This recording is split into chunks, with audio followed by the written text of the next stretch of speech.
title game between Tampa Jesuit and Dade City Pasco.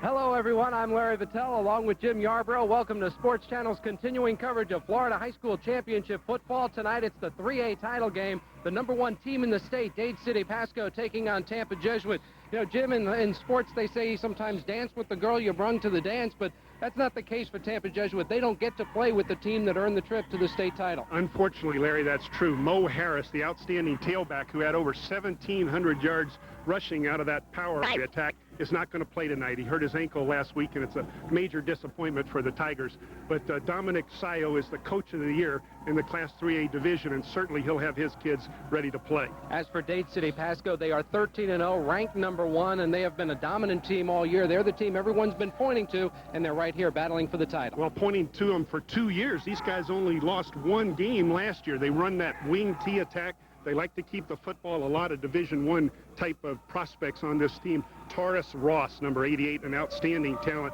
We're looking forward to watching him play as well as this whole battle.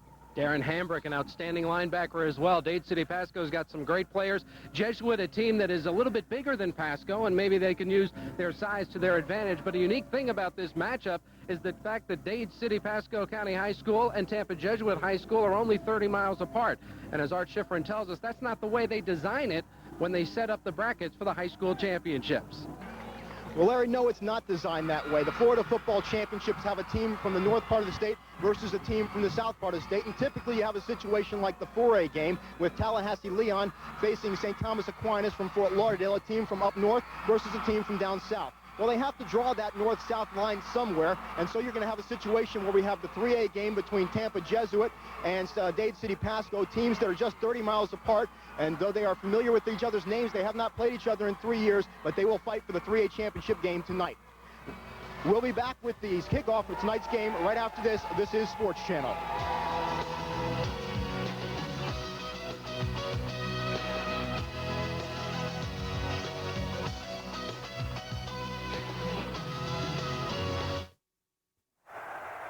It's tough being a fan when your team isn't the home team, especially when I try to find coverage of my favorite team in the local paper. I'm lucky if I can find last week's score. But if you're like me, you'll be happy to know there's one publication that'll make you feel right at home, the Sporting News. You'll love the Sporting News, no matter what team you love, even if it is the home team. Call this number now and get 4 issues of the Sporting News free.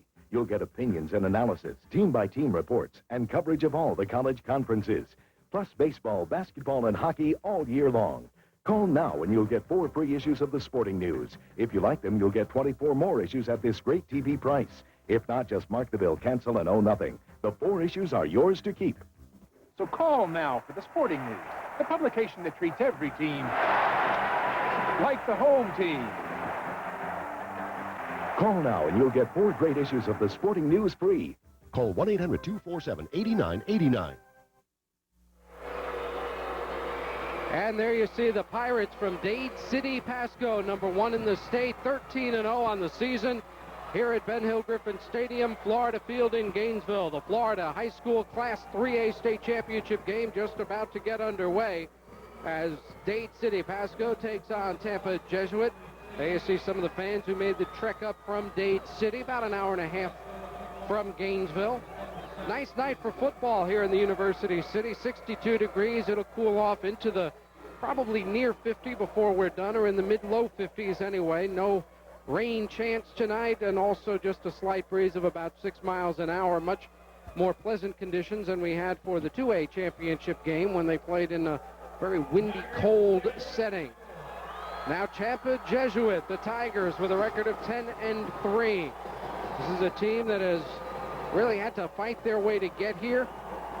All season long, a 7-3 regular season campaign for Tampa Jesuit. Then they shut out Naples Lely. Tough regional game with Rockledge, winning it by a 13-10 count, and then the win over Fort Pierce Central by a score of 20-0, getting them here to the championship game. As for Dade City Pasco, they have been a dominating team. Wins over St. Cloud and South Sumter in the first 2 rounds, and then that outstanding pace team from the Panhandle with the state's premier quarterback, Thad Busby. Dade City really had to fight to win that game 21-17. But, Jim, this team has lost only once in the last 2 years. That was in the state quarterfinals a year ago to the eventual champion, Alachua Santa Fe. Larry, I talked to head coach Perry Brown earlier tonight, and he said that pace battle was really an exciting football game. The score went back and forth, and the Pirates put the ball in the air a little bit more than they're used to last week against Pace. Jerry Schrader, the referee for this game. There you see Jerry checking out the credentials, making sure that guy's allowed there on the field, I suppose, and the rest of the crew from the Broward Officials Association down in Fort Lauderdale. The Class 3A championship game, and Tampa Jesuit in the blue will receive the opening kickoff. Yeah, they won the toss. They wanted the football. They run that power eye, and they want to get it going. Ball control, time of possession, very important in this game. Both these teams want sustained drives. They're not really quick strike teams as much as teams that like to grind it out. Yeah, you'll see the ball on the ground most of the evening, power football. Locklear with the kickoff. It's a driving kick, breaks the plane. You cannot run the ball out of the end zone in high school ball, so Jesuit starts at the 20. A big offensive line for Tampa Jesuit. They go across the front, 255, 274, 250, 262, and Reeder, the right tackle, the little guy, at 235. The receiving core, Hezekiah Jackson, more dangerous as a running back. Dave Muir, a good receiver there. And in the backfield, Mike Griffin, the quarterback. And Eugene McCaslin gets the start because that young man, Morris Harris, 1,700 yards, 22 touchdowns running, another 3 touchdowns receiving, but a broken ankle last week keeps him out of this championship game.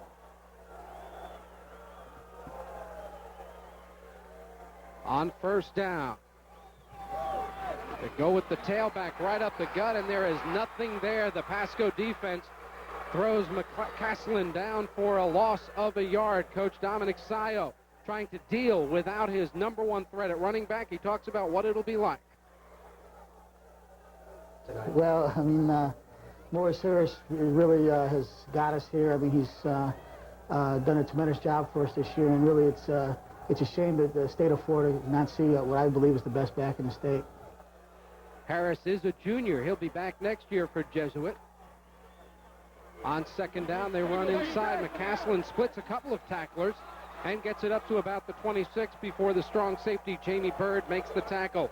Up front for the Pirates of Dade City Pasco, Tim Jones, a strong pass rusher, and Taurus Ross, considered one of the top 24 high school seniors in the state of Florida, very highly recruited, as is Darren Hambrick, 6'3", 200-pound senior. His brother Troy, just a sophomore, 2 years from now will be highly touted, and a very good, quick secondary for the Dade City Pasco Pirates. Third down, a long 4.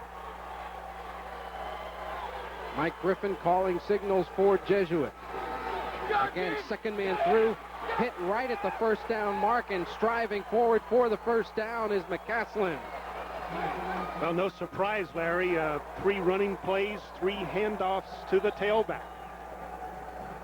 McCaslin, a sophomore, starting for Mo Harris. Not often you see a sophomore start on a talented team like this Jesuit Tiger team. First down from the 31-yard line. 3 runs and 11 yards. There you see McCaslin got most of that yardage last week against Fort Pierce Central. He gets the carry, and he gets about 3 before he's tripped up. Chris Roberts came in quickly from the right corner to break up the play. There you see Mike Griffin, young quarterback for Tampa Jesuit. His dad, Paul Griffin, is the athletic director at the University of South Florida, and we'll talk with Mike's dad at halftime. Of course, there's talk about college football coming to South Florida. I'm sure you probably chatted about that. We did bring it up. Second down and 8 from the 33. Look at those fullbacks, Larry, crowding that line of scrimmage to block for the tailback. Straight ahead blast play again, gets a couple of 3. Just across the 35-yard line, Taurus Ross in there defensively for Pasco, along with Troy Hambrick and Jamie Bird. Once again, no secrets to this offensive attack as you look at Taurus Ross, one of the outstanding players in the state of Florida in this classification. He plays both ways, and He and his defenders are not surprised at all to see this power eye attack. They just line up and hand the ball to the tailback and dare you to stop him. Well, they've got to get 5 on this third down play. Toss sweep, running left side, drilled behind the line of scrimmage. Jamie Byrd makes the tackle. We have a flag on the play at about the 33-yard line. Well, that's your strong safety, and many times your strong safety will act much like a linebacker, especially against a running attack, and was he ever up there quickly to turn that play in? Offensive holding against Jesuit. That'll be declined, I'm sure, so that Pasco can force the punt. It'll be 4th down and about 9 after that fine play by Jamie Byrd. I think we saw one of the keys to this ball game, forcing Jesuit into a 3rd and long situation. It's 3rd and a healthy 5 here because they run the football so well. They choose to pitch to the tailback again, but there's your strong safety Byrd making the huge play, and of course the penalty was there too. There you see Jamie Byrd, 165-pound senior corner for the Pasco Pirates, and Jason Kamayatek, the 32.8 average, back to punt. 2 men back, Chris Roberts and Isaac Johnson. Johnson the quarterback. Low line drive kick. They let it hit at the 38, pick it up on a hop at the 33, and be driven backwards for a loss of a yard or 2 on the return, making that play Chris Roberts. And it almost cost them. The offensive line for Dade City Pasco, Kayvon Madani, the big tackle there. They like to run behind him. 260 pounds, that's why. Tim Jones, the tight end, big one, a 235-pounder, also a defensive tackle. Chris Jones, the better receiving threat of the two. And in the backfield, Jamie Byrd, Isaac Johnson, Taurus Ross. You'll also see both of the Hambrick brothers, who we saw as linebackers.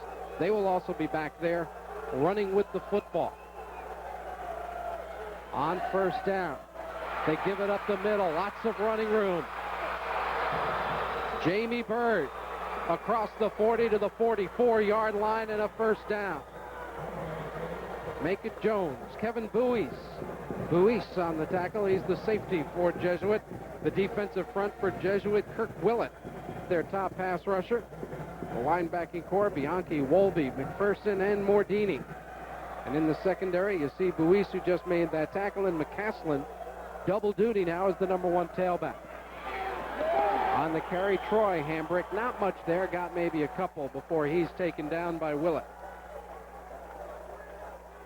Now in the regional finals, Jesuit beat a fine Rockledge team 13-10, and Rockledge ran the wing T, and one of the top wing T teams in the state of Florida. So Jesuits had a bit of preparation to face this Pasco attack.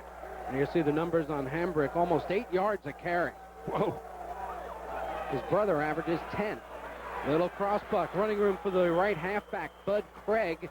And Craig gets up to midfield, where he will be 4 yards shy of a 1st down. Yeah, they spread the wealth in the wing T offense. They don't feature the tailback exclusively like that power eye attack that the Jesuit Tigers have. So you'll see a lot of different talented ball carriers toting the pigskin for the Pirates. And the first 3rd down situation for Dade City Pasco. Send a man in motion, quick pitch. Running wide, 1st down yardage and more. Still on his feet inside the 40-yard line. Chris Roberts with the big gain for the Pirates for a 1st down. Yeah, a couple of blockers line up wide right to this formation. They get Roberts in motion, pitch the ball. Look at the blocking at the top of your screen there. You saw Chris Jones, number 21, and also his number 22, Hambrick. Darren Hambrick, the outstanding linebacker a little while ago, is now the outstanding blocking back.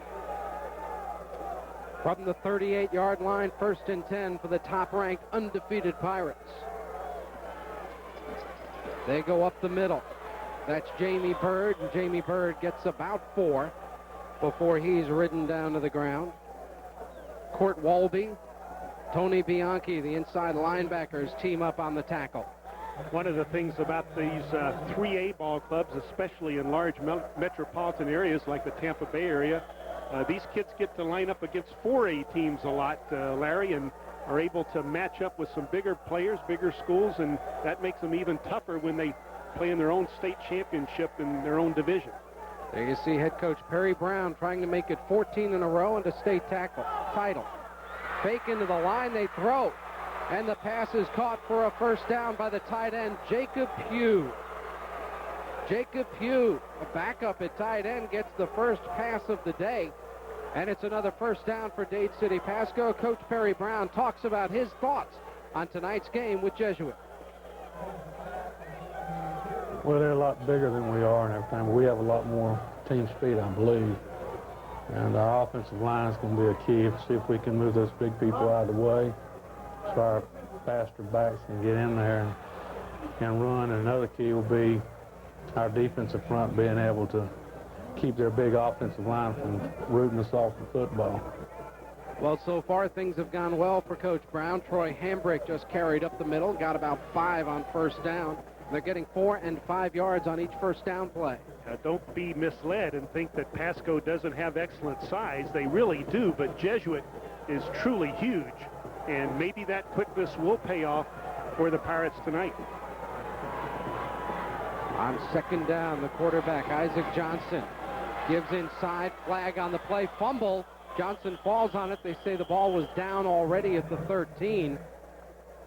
So we'll check out that flag, which was thrown right on the line of scrimmage. Might have been motion on the outside. Yeah, I think Chris Jones, Larry, wide right to the formation, number 21, the senior wide receiver, flinched just momentarily before the ball was snapped, and that's why they're talking to the Jesuit captains.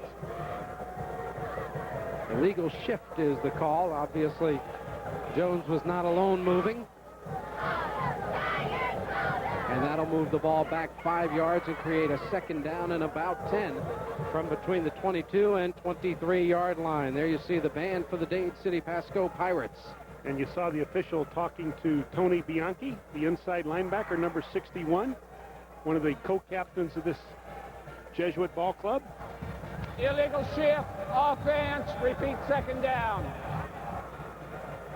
And they spot the ball right around the 22-yard line. So Dade City Pasco, both these teams have pretty good kicking games. Pasco's kicked 3 field goals on the year. Jesuits kicked 6 on the high school level. That's a pretty good kicking game. Johnson throws against the body. It's caught. Juggled up in the air. Where's the ball? Down at the 1-yard line. First down for Pasco. Tim Jones, was it? Number 84 made a ricochet catch. The ball goes into the air. I believe it was number 14, Justin Cook. Let's see if we can see the ball right here. No, just over the outstretched hands of Bianchi, the inside linebacker. What was that, a fumble? A catch and a fumble? Catch and a fumble is the ruling. So the completion of 21 yards puts the ball at the 1-yard line, first and goal. I think on replay we might see that Jones didn't quite have control of it when he was in. Inside they go, and there's a touchdown for Troy Hambrick. The sophomore running back gets it in the end zone for Pasco. Great job up front on this short yardage effort. Mike Lane, the left guard. Nelson Neal, the center. Let's take a look again and see if Jones has the catch. Well, you have to have possession. Yeah, Larry, he took a step toward the end zone. The ball popped up in the air, and luckily for the Pirates, they were able to recover. Extra point is up and through for Brent Locklear. And the Pirates of Dade City Pasco County High School have gotten off to an early 7-0 lead here in the state championship game. Tampa Jesuit this season has allowed only 2 opponents to score in double figures. Tampa Catholic in the regular season finale scored 20, and Rockledge in the state quarterfinals scored 10. Other than that, they have held all their opponents to single digits, and here they see an early score against their defense on an opening possession. That's got to be a little disconcerting. Well, and conversely, a great boost to the morale of the Pasco Pirates. 9 plays, 68 yards, a little over 4 minutes, and they're on the board in this championship battle early. 68-yard drive taking up 4 minutes and 6 seconds, and the number 1 team in the state on their first possession drives it in for a touchdown. That fumbled catch, a huge play for Pasco. The ball was clearly knocked away from the receiver, but he was able to get it, and the drive continued. Well, we're just about set for the kickoff as Locklear drove it into the end zone on his opening kick. We'll try to do so again. Locklear, just a junior. If he can kick it to the end zone every day, there are a lot of college teams that'll be interested in having a conversation with him. Look at Bobby Wade there, number 63. Looks like he's about 5'5", but he's ready to hit somebody. Another driving kick. This one will go even deeper, 7 yards deep in the end zone for Locklear. And once again, Tampa Jesuit will start back on their own 20-yard line. The first time Jesuit had the ball, they ran 6 plays, all running plays to the tailback, McCaslin. I think one thing you see as we get into the bigger classifications of these state championship battles is the kicking game improves dramatically. You got a lot of soccer players at these bigger schools, and they come out for football as well, and just a bigger pool of talent to choose from. Think of that 2A championship game. Newberry couldn't convert the extra point, loses the title to Frostproof by 1. On first down, they bring it in tight. They want to use a little bit of power. And they go to McCaslin, and he gets a yard or 2. Yeah, those fullbacks, again, are just kind of glorified guards. They get to line up in the backfield, and they can say they're a back, back in the on campus, and people say, oh, you play in the backfield, but they're really a glorified guard who just are called upon to block and block and block. On second down, one wide receiver again split out to the left for Jesuit. Little option run. Griffin is drilled at the 20, dropped right there. First man there is Darren Hambrick, the senior linebacker. Well, that's that speed they were talking about a little bit earlier, wasn't it? Did you see the speed of Troy Hambrick as he quickly scraped into the hole, or was it Darren Hambrick, number 22? Big it was brother. Darren, big brother. Darren Hambrick was one of the loosest guys on the team, hanging around before the game as well. Look at that. Look at that. Closing with, maybe it's those red shoes. Gives him that extra jet. I suspect if we both got us some red shoes, we'd find out it's not in the shoes. On the draw play. It's not the shoes? There's McCaslin, and again, nowhere to go. This time it's Taurus Ross. Well, this time it's the other outstanding all-state performer, Taurus Ross. Look at this, a little bit of a draw to the tailback. They're not deceived too much. Taurus Ross makes a kiss on the face mask of the tailback right there, nose to nose. Gotta love that lateral pursuit. He came up from defensive end. Speed, that's that team speed. Can't teach anyone to be fast. Coaches will say that over and over. Pretty good punt. Roberts signaled for the fair catch, let it hit at the 45, and it goes another 9 yards on the roll, so it ends up being a 43-yard punt for Jesuit, and Dade City Pasco with a 7-0 lead will start at the 36. Look to the left of your screen, and you'll see number 88. He's out of the play, but he's not out of the play. Look at that speed as he moves laterally and then makes the beautiful head-on tackle after the tailback had gained, a yard? Taurus Ross, 6'3", 230. That's the other thing. You said you can't teach a kid to be fast. You can't teach him to be big either. That's in the genes. On first down, the Pasco Pirates. They run it inside. Nothing there at all. The Jesuit defense makes the play this time. Coach Dominic Sayo knows he needs a big game out of his defense tonight. Well, we have just 11 people playing 100 miles an hour and getting to the football and being in the right place at the right time, and we've just been playing hard and tackling hard. They're really proud of their team discipline. That defensive unit, very disciplined, and a lot of hustle in those guys wearing the blue jerseys. 2 shutouts in their 3 playoff games so far. Flags all over the place. All sorts of motion on the part of the Dade City Pasco Pirates. But I think one of the blue jerseys jumped into the neutral zone, and in high school football, that's a dead ball penalty. They blow the whistle immediately. Defense. First guy across gets the flag, and that's the case here. On the college level, that flag would have been against Dade City. Yeah, the defender has a chance to recover.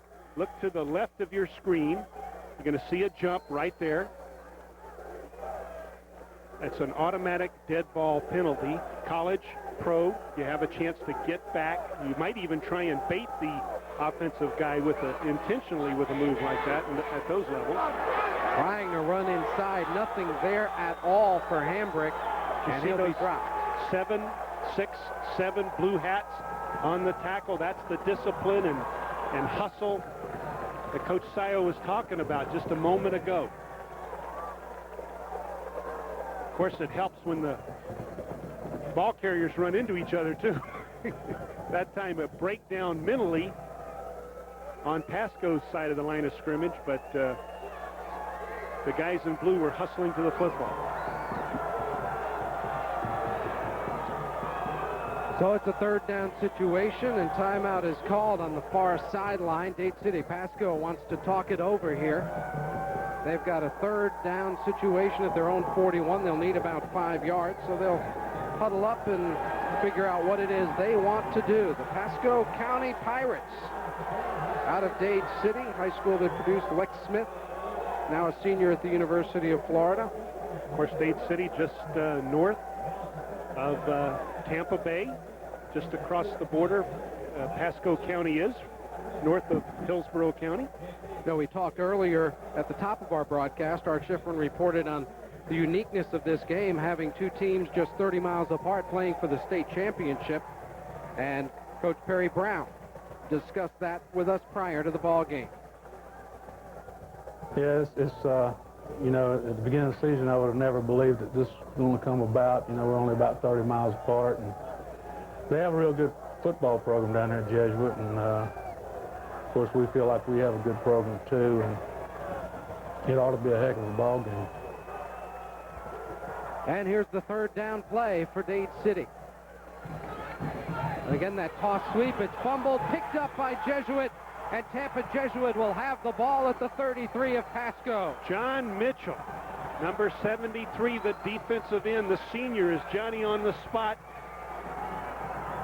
The ball was mishandled on the quick pitch by Isaac Johnson, the quarterback. It was Darren Hambrick who had the ball at his shoestrings and was not able to get down and safely make the what would have been a recovery, actually. I think the ball bounced to him. A huge break here in the late stages of the first quarter for the Jesuit Tigers. 54 seconds to go in this opening quarter. Tampa Jesuit trailing 7-0, but with a great chance inside Dade City Pasco territory. Their offense has had trouble getting going. They run the tailback, McCaslin. He gets hurdled down to about the 29. Give him 4. Look at the guys in blue crowd the line of scrimmage with those two big fullbacks. Their tailback is deep in the power eye. McCaslin does a nice job of leaping over some bodies right there to gain yardage. He's a big kid, 6'1", a healthy 176. Again, just a sophomore. On second down from the 29. McCaslin fumbled the ball. It's picked up by Pasco. Heading the other way. With the football, that's Craig. And he gets the ball down to the 40-yard line. They will have it back, will the Pirates from Dade City, after the turnover by Jesuit. Now, what a turnaround, huh? Bud Craig, number 44 for Pasco, is going to make the recovery. You see Mike Griffin make the handoff to McCaslin, the tailback. Actually, the ball was never received by the tailback. Craig picks it up quickly, but Mike Griffin, the quarterback, hustling back to make the touchdown-saving tackle, but not before the Pirates are in Jesuit territory. A 28-yard run with that fumble for Bud Craig sets Dade City Pasco up at the Jesuit 40, and that's where they'll be when we return for the second quarter of the Florida 3A title game.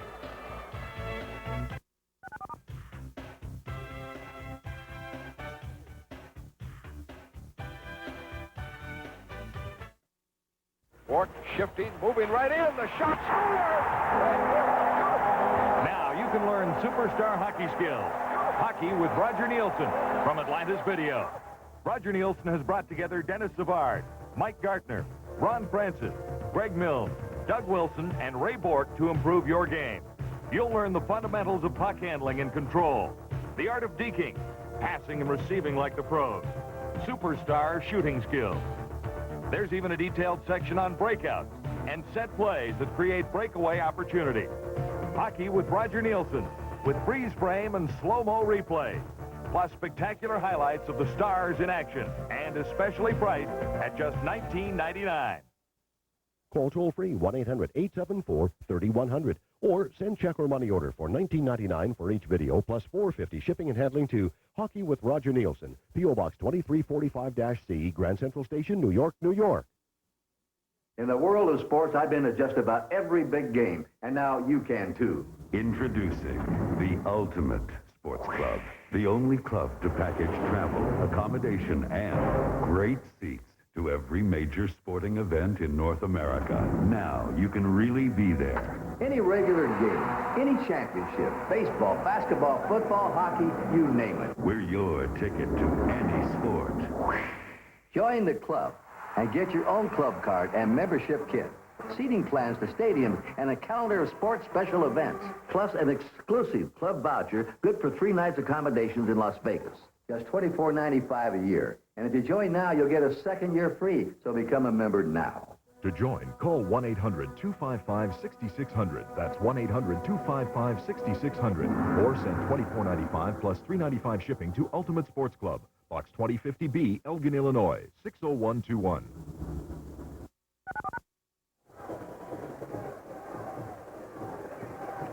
So after it looked like Jesuit had a great opportunity to try to tie this ball game, Dade City Pasco with super field position, and they run inside with Jamie Bird, and there is not much there. Bird actually fought his way for about 3 yards when it seemed like there was no running room. Let's go down to the field to Art Schifrin. Well, when Jesuit recovered that fumble, they could not get his feet underneath him to try and get the touchdown. That ball is returnable, as you saw when Pasco went and recovered it. 3 years ago, that was not the case. On a fumble, the 5 school teams could recover it but could not advance it, and it did not work out well for Jesuit on that time. It certainly didn't, because 28 yards on the return for Bud Craig made a huge difference in field position in this ball game. On second down, looking to throw, getting it to Hambrick. Hambrick to the 25, still on his feet to the 20. Darren Hambrick to the 18-yard line, and a first down for Pasco. What Isaac Johnson does so well here is he makes the pump. And there's the pump that frees the secondary momentarily. And then he hits a wide open Darren Hambrick. And look at that block by Taurus Ross downfield, the kid that we've been talking about on defense now turns into a blocking machine in the secondary, allowing the other All-State performer, Darren Hambrick, to get additional yardage. Isaac Johnson only averages about 6 or 7 passes per ball game, but he throws a touchdown pass a game on the average, so he makes big plays. Running up the middle, and that's one of those times when a running back just kind of looked into the pile and ran right into it. Well, again, a key is to shut them down on first and second down. If either defense can shut down the other guy quickly on first or second down, you're going to force them into a passing attack, which they don't do primarily. So that was a big play there for the Jesuit Tigers. No gain at all, or a meager gain. Officially give them a yard, in reality about 1.5 feet.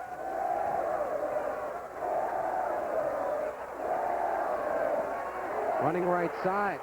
Johnson's going to keep it. Johnson to the 10, to the 5, out of bounds. Johnson to the 1-yard line, first and goal. Leonard Bethea, number 21, the defensive end on the left of the screen right there, is going to get hooked inside. This is the first time we've seen Isaac Johnson tote the football himself. Generally in the wing T attack, the quarterback is not going to carry the ball that often. That's why they caught him a bit off guard, I think, there. And that was a straight sprint option run the whole way. Actually, no option at all. It was strictly a sprint out run by the quarterback. Troy Hambrick got the first touchdown. This time they'll try to give it to Jamie Bird. Nothing there at all.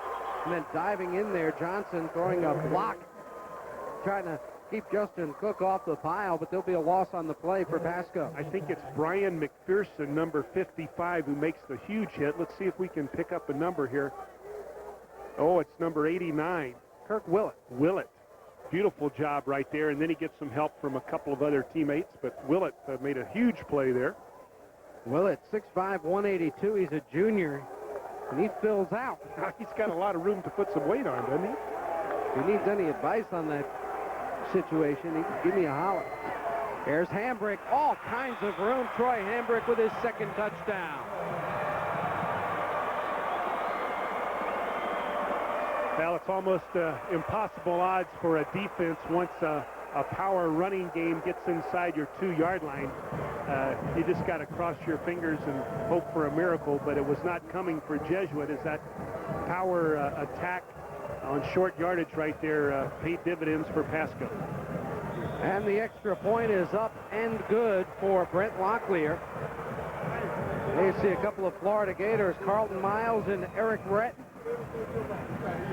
Here watching the ball game, Eric Rett from Hollywood MacArthur and Carlton from Daytona Beach, Father Lopez, so I'm not sure either one has any loyalties in this ball game.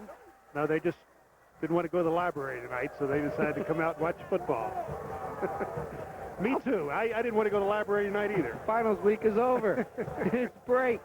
Those guys will be headed to Jacksonville for some workouts. Florida will take on North Carolina State in the Gator Bowl. Of course, Miami and Alabama in the Sugar Bowl. Florida State will play Nebraska in the Orange. The state of Florida, as always, very well represented on Bowl Day. Speaking of championship battles, that's what we have tonight in the Class 3A division in the state of Florida. The Pasco Pirates and the Jesuit Tigers. And it has been all Pasco. Dade City Pasco with 14-0 advantage. A 40-yard touchdown drive after the 28-yard fumble return by Bud Craig set them up. And that was the play. That's the play that I'm sure they're thinking about now on the Jesuit sideline. They went from 140 to the other and then lost the possession. And the second key play in that drive was a pass. It wasn't a run, it was a pass, which caught Jesuit off balance. Well, can he reach the end zone a third time? Apparently not. That kickoff is fielded at the 8-yard line. Coming up toward the middle of the field, spun around and dropped to the ground. Is the return man for Tampa Jesuit. That's Zach Powell, a reserve tailback, getting a chance to return the kick. And once again, not good field position for Tampa Jesuit. Well, that was some dramatic evidence of team speed right there. Is that kickoff team, a bunch of kamikaze pilots, as it were, on the attack, giving up their bodies, and actually very few of them had to give up their body until they hit the ball carrier. And we have a timeout signaled for on the field. Maybe a little clock problem down on the field with the official. Mike Griffin, the quarterback for Tampa Jesuit, on the average. He throws about 7 passes a ball game. They don't like to throw it. In fact, Coach Sayo says in their wins he throws less than 5 times a game. They try running it up the middle. Not much there. 2 yards, maybe 3. That's all that's available for Hezekiah Jackson, 227-pound sophomore, number 43. There you see a difference of 5-1 in total offense. I'm sure that's a surprise for the Jesuit Tigers, as they thought that power eye attack of theirs could eat up the clock, eat up some yards, get on the board, but it's not been the case here in the first half of this 3A battle with Pasco. There's an equipment problem. They stopped the clock to let Troy Hambrick go to the sidelines and get that taken care of. I don't know if he got something in his eye or if he's had a helmet strap or what have you, but the officials sent Troy Hambrick to the sideline. They'll substitute for him and will be set to continue with 8:31 to go. First half, 14-0, Dade City Pasco on top. Pasco making a change at the tailback position. McCaslin was the horse most of the time in the first quarter. Up the middle they go with Kevin Buis. And he gets about 3. Kayvon Madani in there to make the tackle along with Jamie Bird. I really find it surprising that such a basic offense could work to the extent that Jesuits in the state championship game. You would think that with such a basic offense that a defensive unit could just key on your tailback and stop them, but when you're getting blocked by big guys like the blue guys up front, it's not so easily done. Griffin's pass batted down by Taurus Ross, and it falls incomplete. And once again, Jesuit will have to punt, but keep in mind that big tailback of theirs, Morris Harris, 1,700 yards, and he has that speed that the other guys just don't have. That's very true, and we can't forget that fact that their great tailback, Mo Harris, is 1,700 yards sitting over there on the bench, and that's a shame in a state championship battle not to have him out on the field. We were looking forward to watching him play. Mo Harris on the year has more than almost 60% of the total offense that has been generated by Tampa Jesuit, and again they have to punt it away. That's Kamaya Tech. Punt fielded at the 40-yard line, running left, looking for blocking. There is none, and being dropped for about a 15-yard loss on the punt return is Chris Roberts, and he's finally ridden to the ground at the 13. We have flags around the 42. That'll either be a hold or a clip on the return. Well, that was a mistake. It looked like Jason Roy for Jesuit made the big play in his coverage right there. That's an illegal block below the waist, so it wasn't a clip, but you can't hit him below the waist.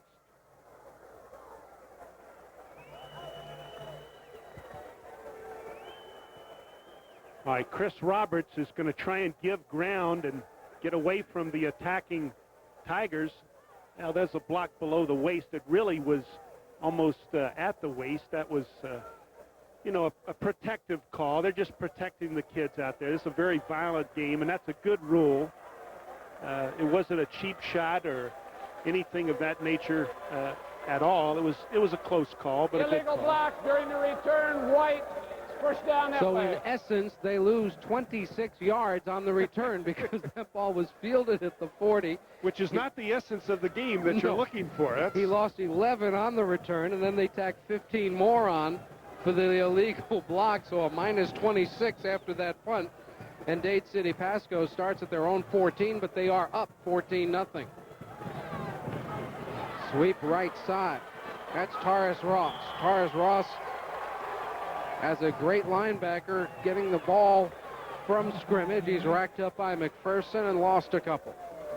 Watch Brian McPherson, number 55, hustle out there. Look at him take on the block. Wow, he just destroyed the block right there.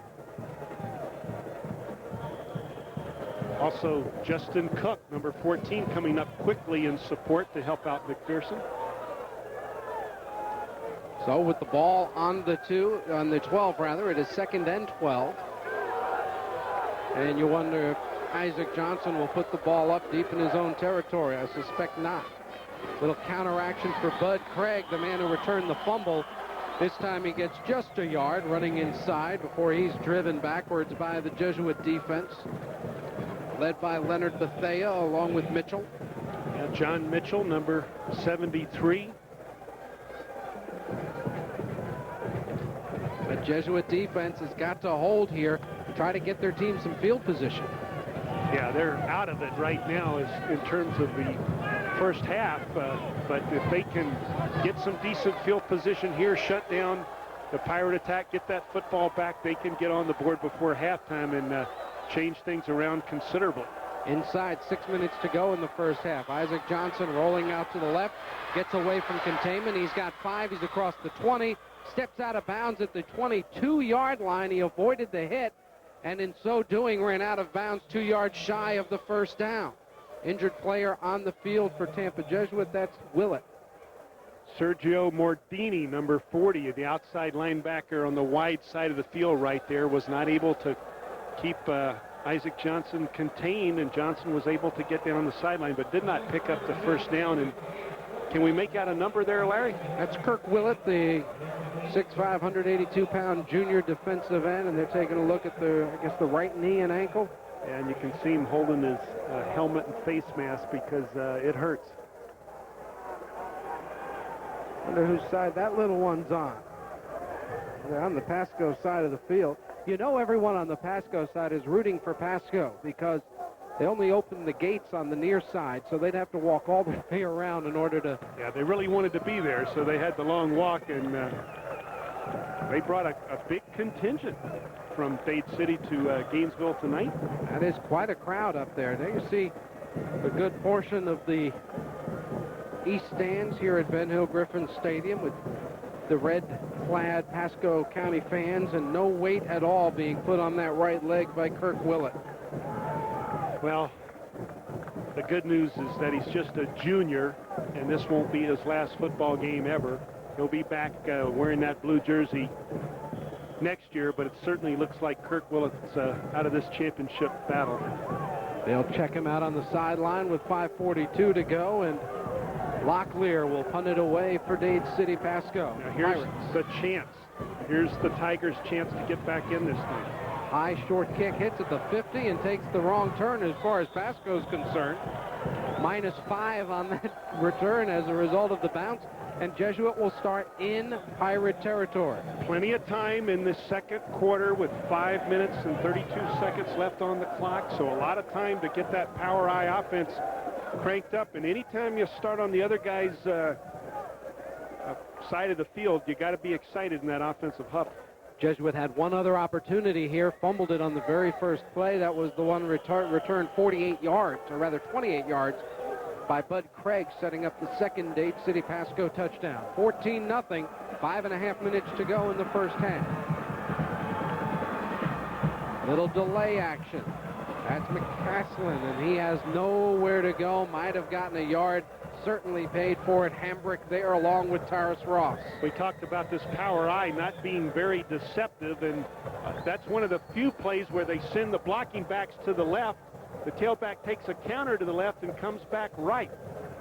A little bit of deception right there, but the power I, not a deceptive offense generally. They just line up behind those two big fullbacks and that powerful offensive line and say, here we're coming between tackles, and we don't care if you know it or not.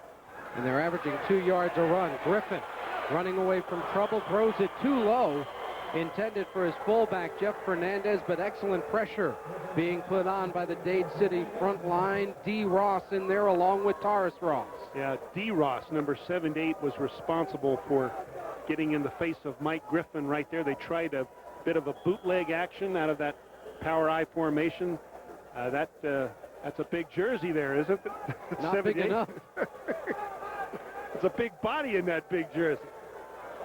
5'10", 290 junior. Was that a normal jersey, or was that one that it looks like a rib tickler, you know, one of those halter tops? Griffin pumps once, runs, and then throws. Oh! It's caught. Nice catch is made, but going right to the ground. Bobby Parado at the 34, but he's got the first down. Great catch by Parado, leaping up to make the grab. Mike Griffin takes a two-step sprint to his left, was not ready to throw the ball, got the ball just over the hands of number 2, Jamie Bird. Bird made the leaping attempt, but was not able to knock the ball away. Parado comes up with a terrific catch. And the ball at the 34, inside 4.5 to go in the first half. McCaslin, right side, has some running room. Cuts back against the grain, and he has close to 10 yards and may have another Jesuit first down. And the reason he has some running room is a huge block by Dave Muir, number 88, the tight end on the right side of the formation. This time they pitch and try and get outside. You don't quite see. There's Muir making the block at the top of your screen right there. So Tampa Jesuit with the ball inside the 24-yard line. The officials looking it over. They're going to measure, which is a break for Jesuit. Stops the clock, gives them time to figure out what they want to do with 4:05 remaining in the opening half. Dade City Pasco with a 14-0 lead over Tampa Jesuit. First down is indicated. Pasco scored on its opening possession and then went 40 yards for a touchdown following a Jesuit fumble, and that's been our scoring. Of course, Dade City undefeated. They're the favorite coming into this ball game, and they've played like the favorite so far. Now Jesuit is going to threaten to get back in this thing. McCaslin, again, has some room, gets about 4 or 5 yards. Coming in quickly to make the force defensively, Roberts, and then Hambrick made the tackle. Let's go back to the field to Art. Well, Kurt Willett may have broken his ankle. He turned his ankle under. It's swollen up bigger than a baseball. They're going to take him in for x-rays and see if it's broken or not. He is probably through for the night. Tampa Jesuit in those ankles. Morris Harris suffered a broken ankle in the semis. Now they lose one of their best defensive linemen. Griffin looking right side, swings it out, incomplete. Trying to get it to McCaslin, but overthrew him, and it'll bring up a third down with 3:11 to go. Dominic Sayo, head coach. Boy, do they need some points out of this opportunity. Really do. In the championship battle, you don't get that many opportunities when you're in the other guy's territory. And when you are, you have to convert. You have to get something on the board when you get those chances. Here's a chance. Let's see if they can make something happen. Continue the drive, 3rd and 5 right now. McCaslin running right side. He's hit by Hambrick at the 17 and driven backwards. And he's going to be 2 or 3 yards shy of the first down. The first hit was by Isaac Johnson, the young man that plays quarterback. That time, at the top of your screen, I think you're going to see number 9, the free safety, fly up on the sweep. There's the pitch to the tailback. Whoops, there's Isaac Johnson, and he was responsible for turning the ball carrier into Darren Hambrick, who finished off the tackle along with Bud Craig. And they'll go for it here on 4th down instead of trying a 35-yard field goal.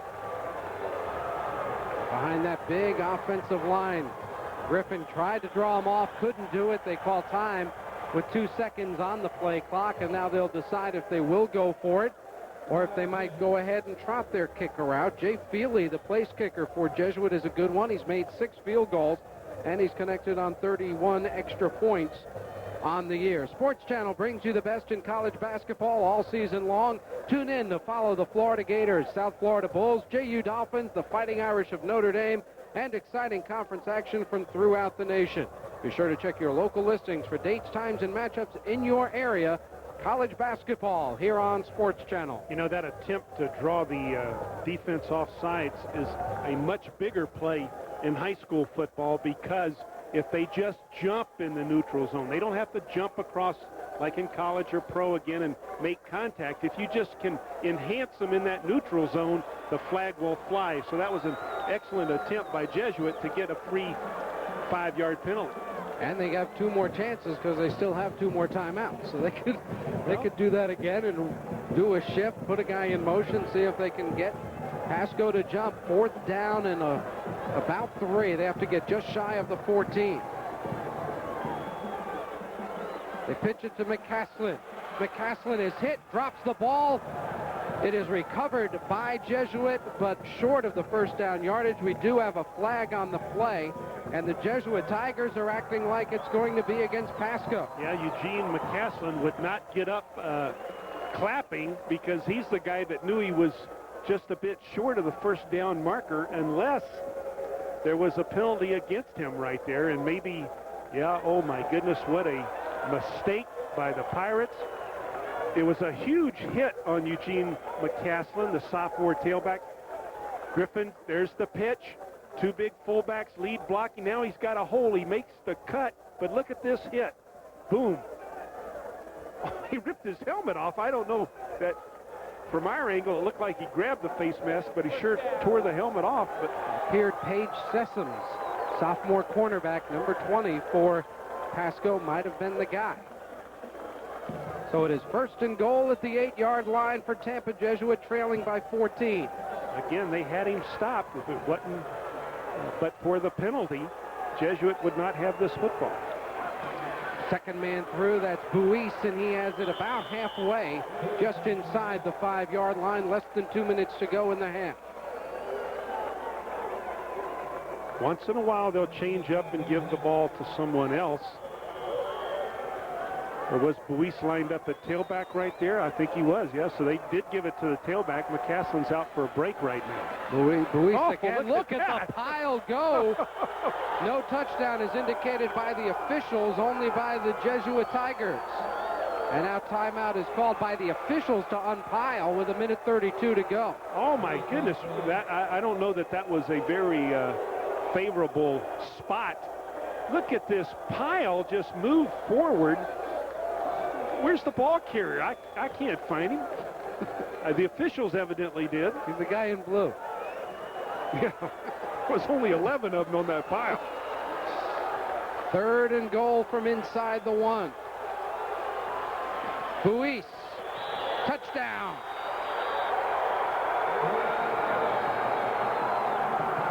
All you have to do is break that vertical plane, that imaginary plate of glass that runs vertically up from the goal line. And he just gets over with his hat in the ball before they reject him and throw him back. That was Isaac Johnson making the last hit. So Kevin Buis with the score, and now Feely for the extra point to make it a 7-point game.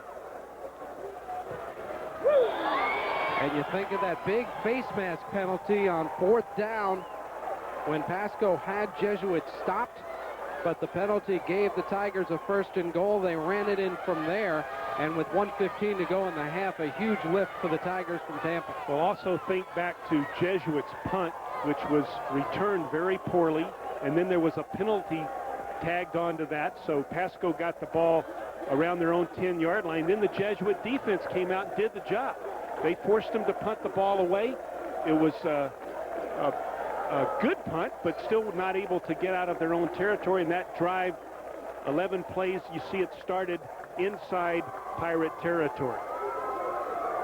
And they started to run outside a little bit. Those 2 tosses to McCaslin seemed to loosen up that Dade City Pasco defense a little. I agree totally. I thought that was an excellent change of pace. They've been off tackle, off tackle, off tackle. Now they tried to get McCaslin, the tailback, outside, and it did spread things out a little bit. So Tampa Jesuit will kick off for the first time. They will also kick off to start the second half of this game. And we'll see if Dade City Pasco tries to put the ball up here in the final 1 minute and 15 seconds. They do have 2 timeouts remaining, and that may depend on where the ball is after this kick return. Of course, Jesuits hoping to get it into the end zone and force the Pirates to start on their own 20. They do not want to allow a significant return here. Feely's kick, a line drive, hits at the 13, fielded by Bird. Bird comes up the middle, 35, 40. Bird with 1 man to beat, that's the kicker. Bird to the 40, no flag. Now the flag comes down at the 31-yard line, and Bird is finally dropped inside the 10, but they'll bring it back, and instead Dade City will have the ball around the 45. Well, that's a significant return, isn't it? Jamie Bird, but Taurus Ross really just made the mental mistake of trying to block a guy he didn't have to block. Jamie Bird's going to run right by the kicker. A huge hole right here. Now Bird's in the open field, and only it's number 26, Jay Feely. Now I don't know. Feely might have made the play there, but it was the push in the back, very obvious push in the back, and the penalty. During the return, Cliff White, first down that way. But that's like they say, if you can read his numbers, don't hit him. He fought to get inside. He didn't have position. He should have just given up right there and let Bird run away from Feely, but he couldn't resist giving him that little push. And the clock started running, and Dade City Pasco was not ready to snap it. Incomplete pass intended for Hambrick.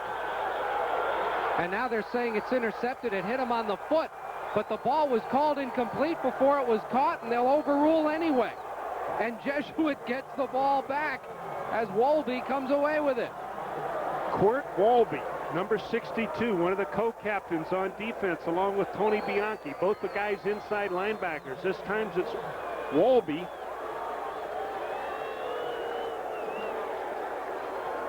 We think the ball's going to hit Hambrick's foot. Let's take a look right here. Well, it hit the red shoe. I guess they need to check that ball, see if it's got any paint on it. Oh, yeah, he got it. See, he's calling it incomplete. and he'd already blown the whistle. Well, obviously, as you mentioned, he was overruled. That's the right call, so that's the important thing. Let's see if Jesuit tries to do something with it. Swing pass in the flat, incomplete. That ball almost, I thought, might bounce in the air again right there. It looked like McCaslin wasn't going to make the catch cleanly. There's some happy kids here to cheer for the old home team. These guys are all wearing green. Jesuit blue. There's one. Okay. From the 39-yard line, 29 seconds to go in the first half. And now receivers split all over the place for the Tigers of Jesuit. They put McCaslin in motion. Mike Griffin swings it out to McCaslin. He's got 5. He's got about 10, and he is driven to the ground at the 48. Bud Craig there to make the hit along with the safety Isaac Johnson. And timeout is called by Jesuit with 19 seconds left in the half. I would say Isaac Johnson is tough and fearless. That was a huge hit right there on McCaslin. Just almost flipped him over entirely. And let's see what they're going to do here with these final 19 seconds. A strange interception helping Jesuit out. Let's go down to the field to Art Schifrin. Well, Larry, the umpire has really earned his money tonight as he reversed the call by the line judge, who called it a dead ball when the ball hit the foot of the Pasco receiver. It was knocked up in the air, intercepted by Jesuit. The umpire comes over, reverses the call, but they had to stop it right there at that point, but Jesuit gets the ball. And they have it just shy of the 48-yard line, 3rd down. Jesuit still with 1 timeout remaining, down by a touchdown. You never mind those reversals when it's the right call that's ultimately made. And it was the right call. We saw in the replay it hit Darren Hambrick right on the foot. Ricocheted in the air, and Wolby intercepted.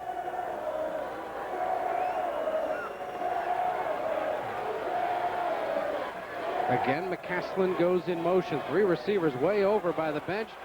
They run a little inside handoff.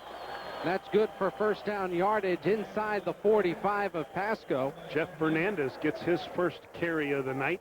That's one of the guys that we've been talking about having to block out of the fullback position for the tailback. And the final timeout is called by Jesuit, and they have to tip the clock operator here. 4 seconds that play took. That was a pretty quick running play. Only 4 seconds off the clock, and now they can take a couple shots at the end zone if Mike Griffin can throw it far enough. Which is asking a lot, because where's the ball on the 44? Yeah, that's you're asking for a miracle, but this is a Catholic high school, right? Absolutely. So they're used to asking for miracles. I think we'll see those guys in our 4A championship game coming up here on Sports Channel. Fort Lauderdale, St. Thomas Aquinas, state runner-up last year. They will play Tallahassee Leon for the title this time around. Seems they were always a contender for the state title at Aquinas. And a treat for us to bring you these state championship battles on Sports Channel from Gainesville, Florida. Mike Griffin throws to the open spot where he almost took out a photographer at the 26, but otherwise it falls incomplete.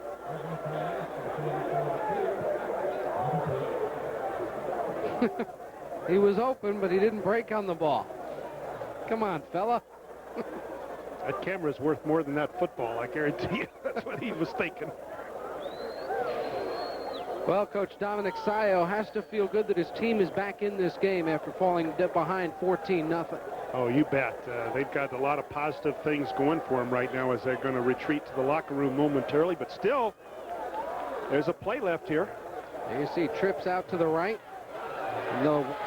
The hitch, and then they're going to go deep down the sideline. Pasco's got it covered. It falls incomplete. And we still have 1 second left, so they can try something else from the 44-yard line. And now a little jawing in the end zone. Well, I think the guys in the secondary are saying, hey, we were interfered with, and I think they were. I hope we can show it, because I don't think there's much question that there was interference. McCaslin, I believe, is the guy going deep. This is a nice call here. Try and get the ball deep Muir. Dave Muir, the big, strong tight end, throws a Hail Mary into the end zone. Watch the push here by McCaslin. Well, I don't know. It was late. No, it was okay, but I guess the defensive back thought he was hit before the ball landed on the turf. At any rate, it'll be 1 second to go. They'll get one more chance to see if Griffin can send it flying that way. Oh, it'll be McCaslin's turn. He throws it back for Griffin. And Griffin makes the catch, but he's tackled at the 35-yard line. Oh, was that dangerous? That could have gone the other way, couldn't it? Yeah, I wasn't saying because it was something good that's going to happen for Jesuit. Whoa, did they get away with something right there. And Mike Griffin, the quarterback, with a slight limp as he starts to head off the field. We have a 14-7 ball game here at halftime. Dade City Pasco with the early lead, and as you can see from the screen, Art Schifrin is down on the field with head coach Dominic Sayo. Let's go down. Coach Sayo, a little bit of a reversal of fortune there. You got the fluky interception. You feel like you got the momentum going a little bit your way now. Yeah, we feel now we're a little jittery, made some mistakes, fumbled the ball, had a holding penalty on offense, didn't get tracked. Our defense wasn't controlling the line of scrimmage. We just got to play a great second half. Our kids believe I think they can play now right now, and we'll be all right. Any adjustments you have in store for the second half? Well, we're doing everything we can right now. We'll be all right. Come back and we'll win the second half. Okay, thanks a lot, Coach. Good luck in the second half. We'll be back with your halftime highlights right after this.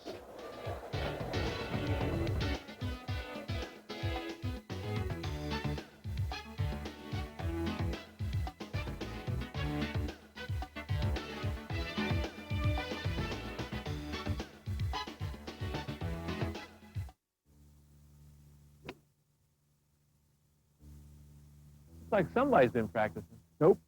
Private lessons. Private lessons. That's right. Since when does the king of the 65-hour work week have time for private lessons? On the train, late at night.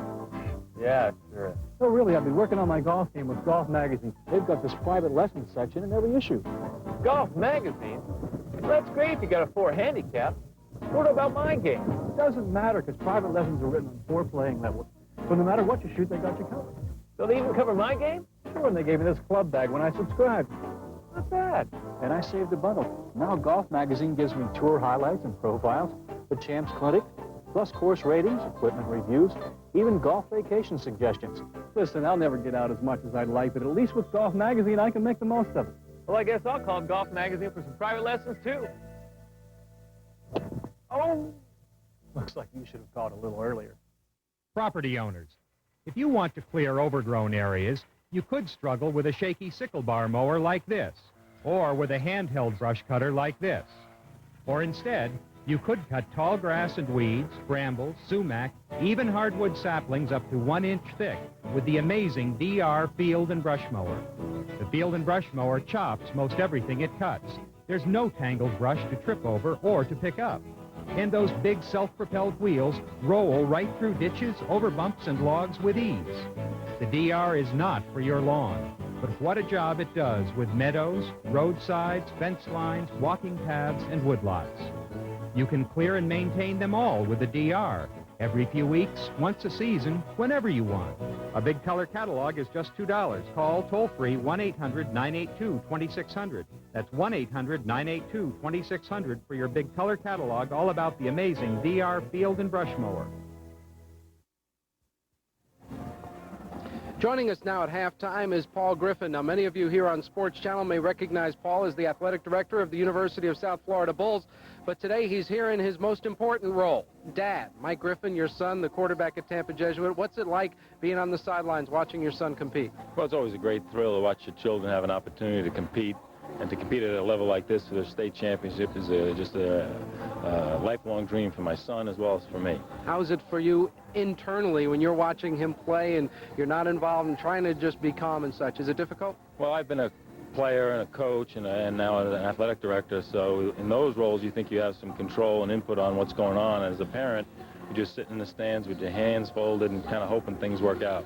Earlier this year here on Sports Channel, many of you may have seen a great basketball game, Florida at South Florida. The Gators won that one, but you have to be very proud of your basketball program and the job Bobby Pascal's doing, an NCAA team last year. Well, Bobby's done a great job. We've been to postseason play now 3 years in a row, and this year's team was started the Florida game with 3 freshmen and a sophomore, and that green team played a really excellent game that night. Unfortunately, I wasn't there that night. I was at one of the playoff games here with Tampa Jesuit, but I've seen the film, and the team played well. Florida played well. I think they're both going to have good teams this year and great futures. I know there are exciting things happening right now at the University of South Florida, discussions about forming a football program. Where does that stand right now? We've been looking at this, Larry, quite seriously for quite some time now, and it's been more than a year since we've had our analysis begin.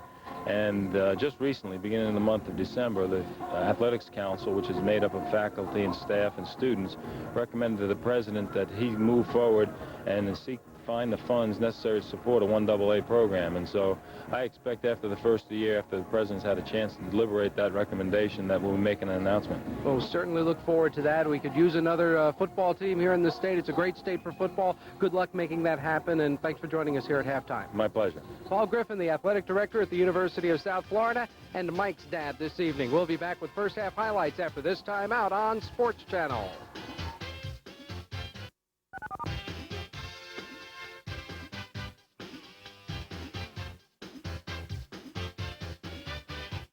Bork shifting, moving right in. The shot scored! Now you can learn superstar hockey skills. Hockey with Roger Nielsen from Atlanta's Video.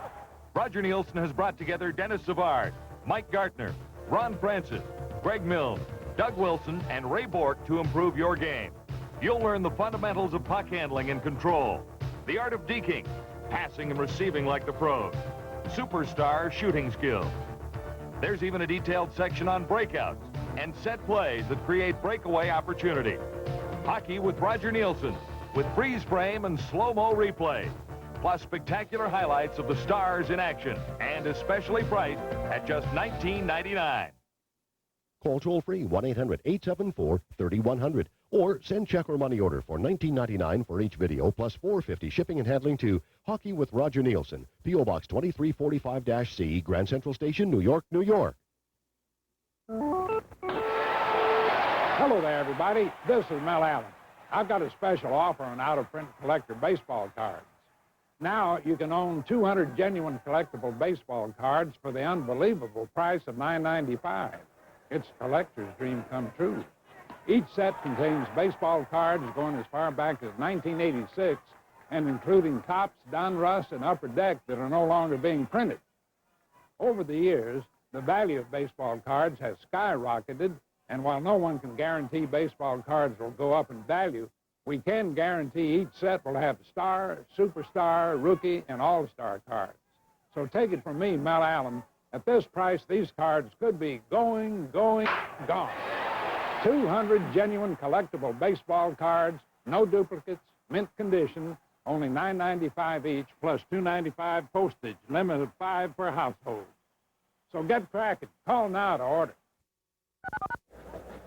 Well, the top-ranked team in the state with a 14-7 lead here at halftime. Dade City Pasco leading the Tampa Jesuit Tigers as we are at the half. And for Dade City, very early on, their opening possession, they got their running game on the move. Well, it's that wing T attack that's responsible for that undefeated season. And you see Chris Roberts get outside easily right here, picked up huge chunks of yardage, especially in the first quarter. They went on to score to make it a 7-0 ball game, and then after a turnover by Dade City, Pasco set up Jesuit in Pasco territory. Tampa Jesuit makes a mistake. Eugene McCaslin never gets the handoff here from quarterback Mike Griffin, and it was number 44, Bud Craig, who picked up the football and sprinted into Tiger territory. And it was a touchdown-saving tackle by Mike Griffin right here. Great effort by both ball players. Pasco went in to make it 14-0, and they had the lead and saw Jesuit threatening 4th and 3. Well, you see McCaslin try and make the first down, but his helmet's ripped off by Darren Hambrick, and Evidently, there was a violation with the face mask, and so they were able to pick up the first down via the penalty. Gave him a 1st and goal at the 8. 2 plays later, it's Kevin Buis. Kevin Buis in tailback for McCaslin. They've been alternating in the second quarter, and Jesuit very much in this football game after getting on the board for their initial 7. 14-7 our score at the half. Let's go down to the field. Art Schifrin with the Dade City coach.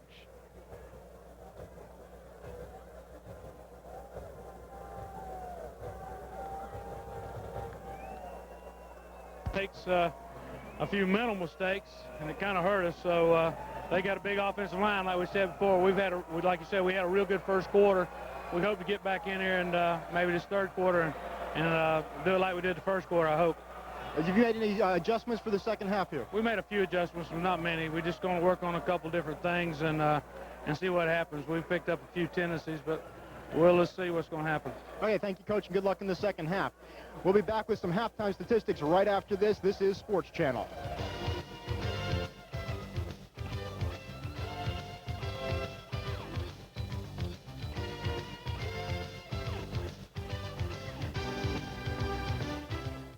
Here they come, sport fans. Two slamming and jamming, rocking and rolling. Incredible new sports music videos. NFL Rocks and NBA Superstars, too. They're both free with your paid subscription to Sports Illustrated. The best way to get inside the action for over 20 million readers. Call this toll-free number now and get the best of both worlds. To the beat of some of rock's top artists. You'll get superstars and super sounds, one right after another. And get 54 issues of Sports Illustrated for only $1.39 an issue. Save over 52% off the cover price. SI and the 2 free videos make great gifts. For quicker delivery, use your credit card. Get your 2 free videos and enjoy the excitement of sports every week in Sports Illustrated.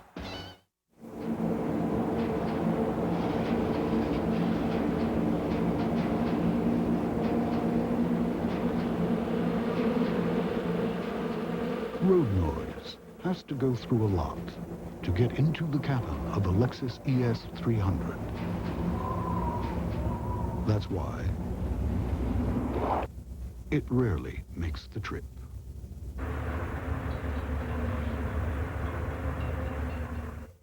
Expert advice and valuable information are at your fingertips every month in the pages of Field & Stream.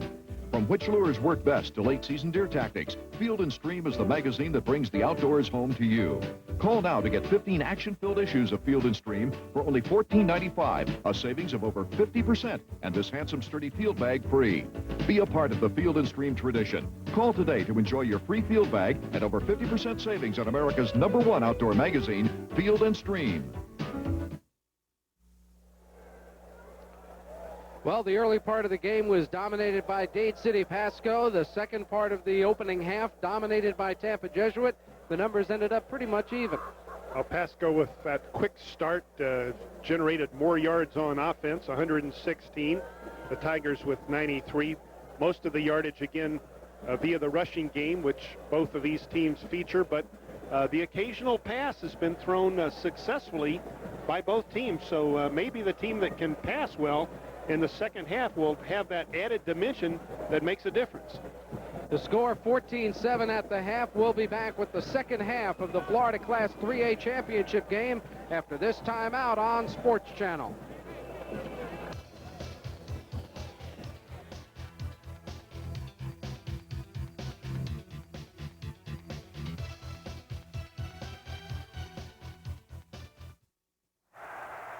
It's tough being a fan when your team isn't the home team, especially when I try to find coverage of my favorite team in the local paper. I'm lucky if I can find last week's score. But if you're like me, you'll be happy to know there's one publication that'll make you feel right at home. The Sporting News. You'll love the Sporting News, no matter what team you love, even if it is the home team. Call this number now and get 4 issues of the Sporting News free. You'll get opinions and analysis, team-by-team reports, and coverage of all the college conferences. Plus baseball, basketball, and hockey all year long. Call now and you'll get 4 free issues of the Sporting News. If you like them, you'll get 24 more issues at this great TV price. If not, just mark the bill, cancel, and owe nothing. The 4 issues are yours to keep. So call now for the Sporting News, the publication that treats every team like the home team. Call now and you'll get 4 great issues of the Sporting News free. Call 1-800-247-8989. Those love handles. We've all got them, and we all hate them. Millions of Americans flock to the gym every day to get rid of those unsightly bulges on their hips. They do sit-ups. They do side twists. They walk the treadmill. They even do aerobics, and nothing seems to work. Until now. Introducing the Companion. Designed to use the principles of infometric exercise, the Companion will have you looking great and feeling fantastic in no time. There's no need to join expensive health clubs. Just use your Companion 3 times a week in the privacy of your own home, and you'll be amazed with the results. Perfect for both men and women, the Companion comes with complete instructions and carrying case. And best of all, it's easy to carry. Just fold it up and tuck it away. Great for anyone on the go. Not available in stores. Here's how to order. To order, call toll-free 1-800-962-6400 or send $19.95 plus $4.95 shipping and handling to Companion Multi-Exerciser, P.O. Box 2001-FL, Murray Hill Station, New York, New York. 2 champions have already been crowned here in Florida high school football for 1992. Jacksonville University Christian in 1A, Frostproof in 2A. This is the 3A championship game. Dade City Pasco, the #1 team in the state, leading 14-7. There's the top weapon for Tampa Jesuit, their tailback, Morris Harris, with he has a broken ankle somewhere under all of that tinfoil, or whatever that is he's wrapped up in. Like a thermal wrap to keep him warm, which is the right idea. He might as well be comfortable. We saw Kirk Willett injured earlier. Art Schifrin thought he might have broken his ankle. Well, that's a brisk walk for a broken ankle, isn't it? Tell you what, we're going to take away Art's his doctoral degree right now. We'll see if Willett's able to play. A lot of tape on that, obviously just a sprain, or apparently just a sprain for Willett. Yeah, he didn't look like he was walking out just to sit on the bench and watch the game. He looked like he was coming out here with a mission. And Tampa Jesuit will kick off a roller that hits at the 25 and is picked up at the 10-yard line. This is Hambrick. Hambrick trying to break it outside, will be dropped at the 26. On the coverage for Jesuit is Tony Bianchi. And that's where Dade City Pasco will start on offense to open this 3rd quarter, and the Pirates try to reestablish something offensively after struggling on their last few possessions. Isaac Johnson's got to be a little tired, too. He's going both ways. Doesn't carry the football that much himself, although we did see him on a couple of rollouts that were run all the way for the quarterback, but generally he's the ball handler, the magician, and spreads the wealth among those 3 backs in the backfield. And they run the sweep right side. There's Taurus Ross, and Taurus Ross up to the 35. A gain of about 9 yards on the opening play of the 3rd quarter for the Pirates of Dade City Pasco. Let's go down to the field to Dr. Schifrin. Well, Kurt Willett is going to be back in the ball game tonight. He's just got a sprain. They went in and x-rayed it. No problem. You see him here getting ready to play in the game. He says he can put some pressure on it. He will be going back in. Fortunately, it's not a break. 2nd down and a yard for Dade City Pasco. Well, you always like to see an injury report that turns out to be less severe than originally thought. There's Hambrick. Darren Hambrick this time, and he picks up 11 yards and a 1st down at the 46. You see the deception of the wing tee, the fake to the fullback, the handoff to Darren Hambrick. Looks like he's playing flag football out there with all those towels. That's the most towels I've seen on a running back this season, 3. I think that's a season record, but they're not pulling the towels, they're making the tackles, which is what they're supposed to be doing. On 1st down, they bring it back right side. Lots of room for Roberts, still on his feet. Roberts could go inside the 20. One man with a chance, can't get him. Touchdown, Chris Roberts.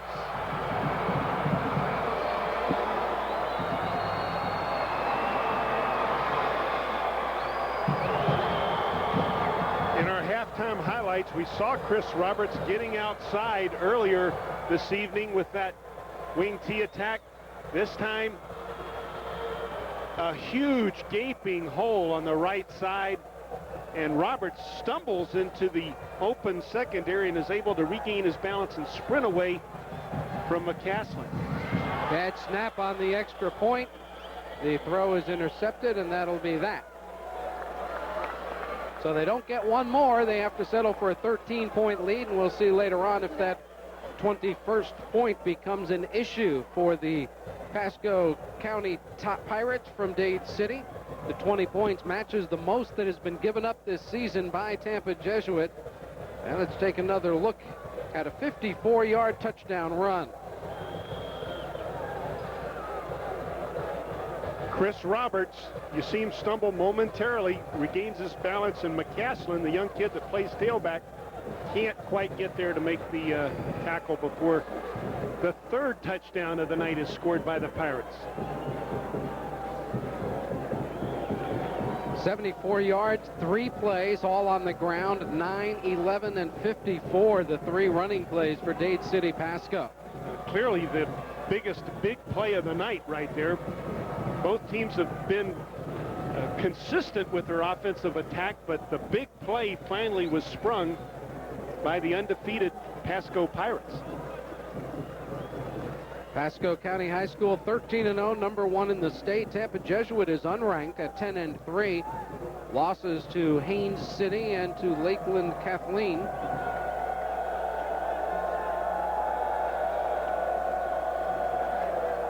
They also were beaten by St. Petersburg Boca Ciega. There's a wobbly kick, hits at the 18, picked up on one hop at the 10-yard line. Return to the 20 up to about the 23-yard line. Little pushing and shoving afterwards, nothing major.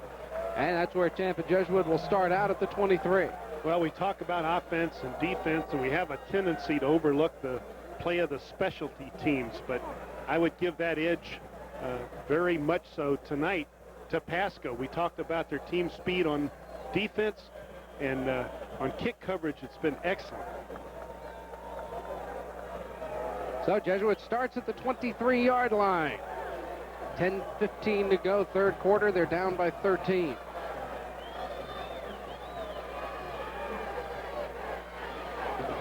They start with McCaslin, who jumps over the first pile and then is knocked to the ground at the 25-yard line. He got a couple. You see Mike Griffin, the quarterback, 2 of 7 in the opening half, also caught a pass. Now, when you look at Jesuit, you're looking at a team that shut out 2 of its 3 opponents in the playoffs on their way to Gainesville, so they're not used to coming from behind, and right now they're trailing by 13 points. Griffin under pressure, sacked by Bud Craig. Oh, what a game Bud Craig is having. Craig's 5'9", Larry, 170 pounds, one of the little guys on the field, but is he ever active? Look to the bottom of your screen from the backside. There's no one matched up to protect the quarterback from the backside on that particular offensive call, and it was an excellent call by the defensive staff for the Pirates as they sent in Craig on the blitz. All the way back to the 19-yard line on that sack. It brings up a 3rd down and long. Again, Craig, the strong safety, acting much like a linebacker against this power I attack. Jesuit needs about 14. They run a draw play. McCaslin is only about 12.5 yards shy of what he needs for the first down. Well, it's hard to get the draw to work if you're not dropping back and throwing out of the pocket, and so you're not going to deceive a team the caliber of the Pasco Pirates with a draw when you've not been able to pass the ball out of the pocket before. Here's Kamiatek with his 4th punt. Remember, the last punt ended up with that big negative on the return for Dade City Pasco's Pirates. Kamiatek, a low wobbler, hits at the 48, and he'll pick up about 5, 6, 7 yards on the roll, and that's down at the 45-yard line. So Dade City on the 34-yard punt will get the ball at the 45 for their second offensive possession here in the third quarter. Now they can break this thing wide open right now if they can move that ball into Jesuit territory and get on the board again. This is a huge series right here, really for both teams, especially Jesuit. Their backs are to the wall already. It took 3 running plays to go the length of the field last time for Pasco. From the 45, a little flea flicker. Looking deep down the field, and that ball is incomplete. Flag for interference. It'll be against Jesuit. Diving to make the tackle might have been Kevin Buis on the interference. I believe Chris Jones going deep for Pasco. Let's check it out. It's hard to pick up the numbers right there on the flea flicker. It looked like Chris Lozano, I think, number 18. In coverage. He's okay. But then he just gets, no, it's McCaslin, 19. He just got there a bit too soon, really tried desperately to make the dive and knock the ball away at the last moment. And then Buis landed on him. Pass interference, defense. It's an automatic So you get the interference and then you get landed on, and 15 yards for the penalty sets up Dade City Pasco at the 40 of Jesuit. Coach Dominic Sayo's defense really has to come through here. Second man through. That's Roberts again. Roberts to the 25-yard line. Give him 15. Bud Craig, you remember the little guy we were talking about, the strong safety, number 44? He's the guy, watch, right there. Boom. He's making the block, throwing his body around the field all night long, and that wing tee is really in gear right now. Kevin Buis with the tackle for Jesuit. First down for Dade City Pasco at the 25. So many of these kids playing both ways. Buis for Jesuit, Craig for Pasco. Isaac Johnson looking to throw deep for the corner, incomplete, overthrown, intended for Taurus Ross. Buis in coverage along with McCaslin. Boy, if you're looking at what might be a prototype college tight end right there, he's a very impressive physical specimen. Of course, he might say he's got the speed to play wide receiver, and at 225, and he looked a lot like Lewis Oliver. Remember Lewis Oliver, the All-American here for the Gators, that is a strong safety for the Miami Dolphins, just a physical specimen, and Ross is that kind of impressive athlete. This is Darren Hambrick, running room to the outside. Hambrick to the 15-yard line. He's got a first down to the 14. So one moment it's Taurus Ross, the next moment it's Darren Hambrick. And Coach Perry Brown knows he has two outstanding athletes in that duo. They're big players for us, so they can make the difference of a ball game. We expect them to make big plays for us. They're two big old boys. They're both about 6'3", and Taurus weighs about 220, and Darren about 200 pounds, and they're good hitters and gutsy type ball players. So, you know, you should see them on the field all around the football tonight. Offensively and defensively. Here's Ross trying to get the outside. He's in trouble. He'll be hit by half the Jesuit defense. Fumble the ball. It's still loose, and Jesuit recovers. Ross never tucked it away in traffic. And traffic it was as 5 to 6 Jesuit Tigers swarmed to the football. Yeah, you cannot hold the football like that, Taurus Ross. No matter how physical you are, you cannot hold the football out like that away from your body when you've got talented kids like the Jesuit Tigers on defense swarming to the football.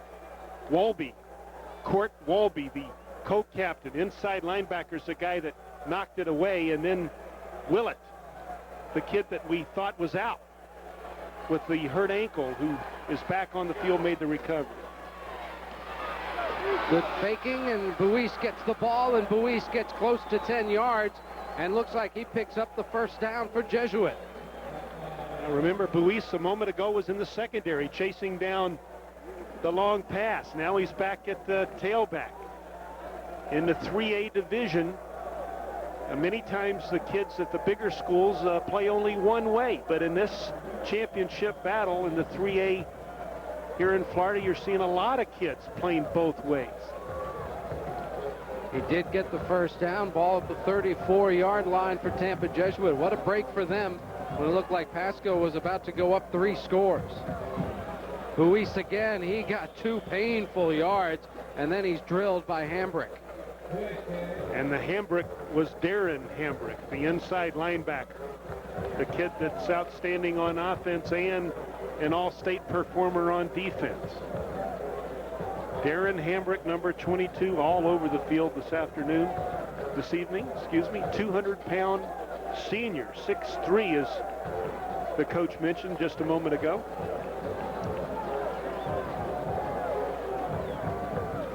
On second down, Griffin back to throw. Swings it out, incomplete, juggling, trying to bring it in was Dave Muir, couldn't do it.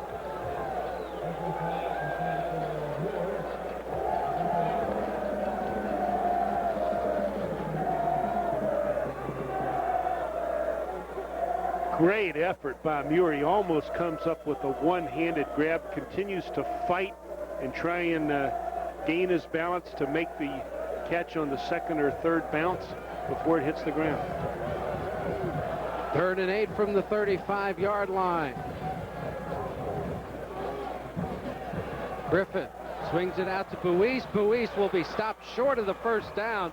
Good open field tackle. This time it's Troy Hambrick getting there. Also Paige Sessoms.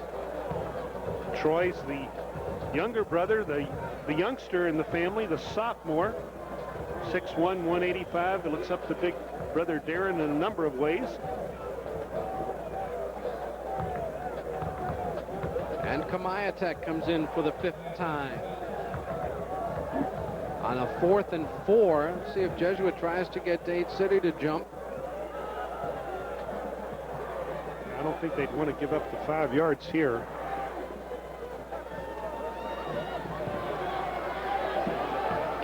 Pretty good kick. Will hit at the 35-yard line. Not much of a roll, and it'll be down right there. Pretty good job. Good punt. Good. Only 25 yards on the kick, however, as it went a long way from side to side. Yeah, that's right. Looked like a hook off the tee on your local golf course. Now that's a Pirate. Are they more fierce than Buccaneers, or which ones is the? I guess the Pirate is a lot more fierce than that Buccaneer down in that area. I haven't heard much about fierce Buccaneers in this state for quite some time. We'll go with the Pirates. Ho ho ho and all that. Or is it yo ho ho? Doing my Christmas shopping early. Little run inside. Couple of yards for Dade City Pasco on first down. Pat Browning made the tackle on Troy Hambrick.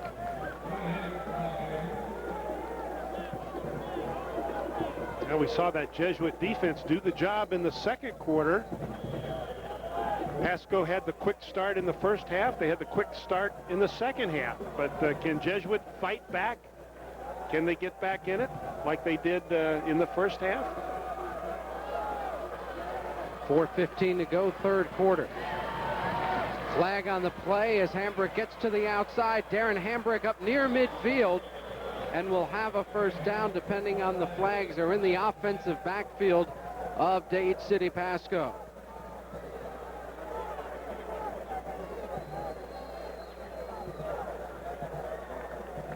Illegal use of the hands against the Pirates. The lead blocker on that play made the push, and the guys are going backwards as a result.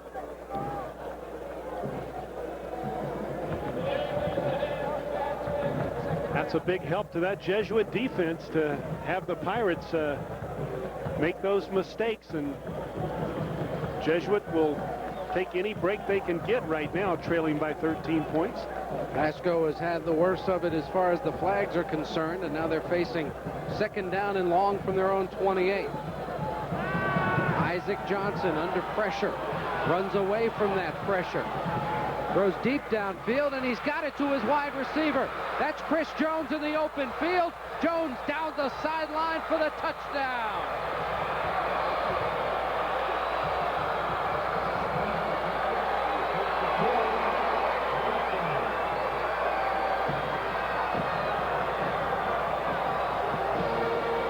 Chris Jones, dragging deep in the secondary, avoids the tackle of Kevin Buis, number 3, who tried to make the hit as Jones made the reception, but Jones was able to escape, and once he did that, there was no one that could catch him.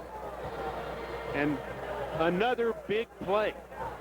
Touchdown number 6 for Chris Jones. That a 72-yarder. 2 huge big plays by the Pasco offense in the second half. And with a 19-point lead, they will go for 2.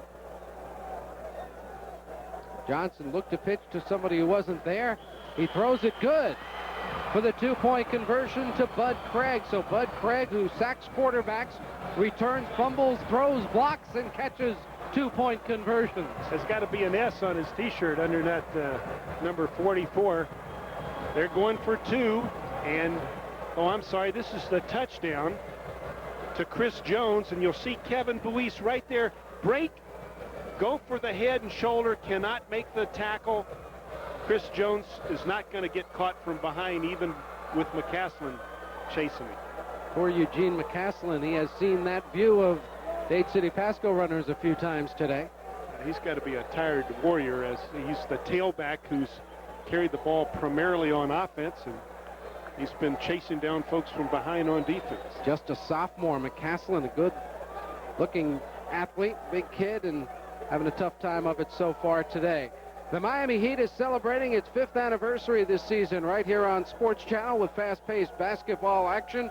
Be sure to tune in and watch the Heat as they battle the NBA's best, like the Bulls, Lakers, Knicks, Celtics, and more, right here on Sports Channel, the home of the Heat. Check your local listings for availability in your area.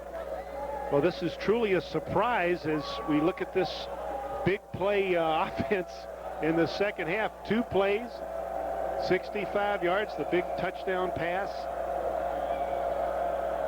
It's a surprise because Jesuit really thought they matched up well with the Pirates, but it's all Pasco Pirates right now. And there's McCaslin again.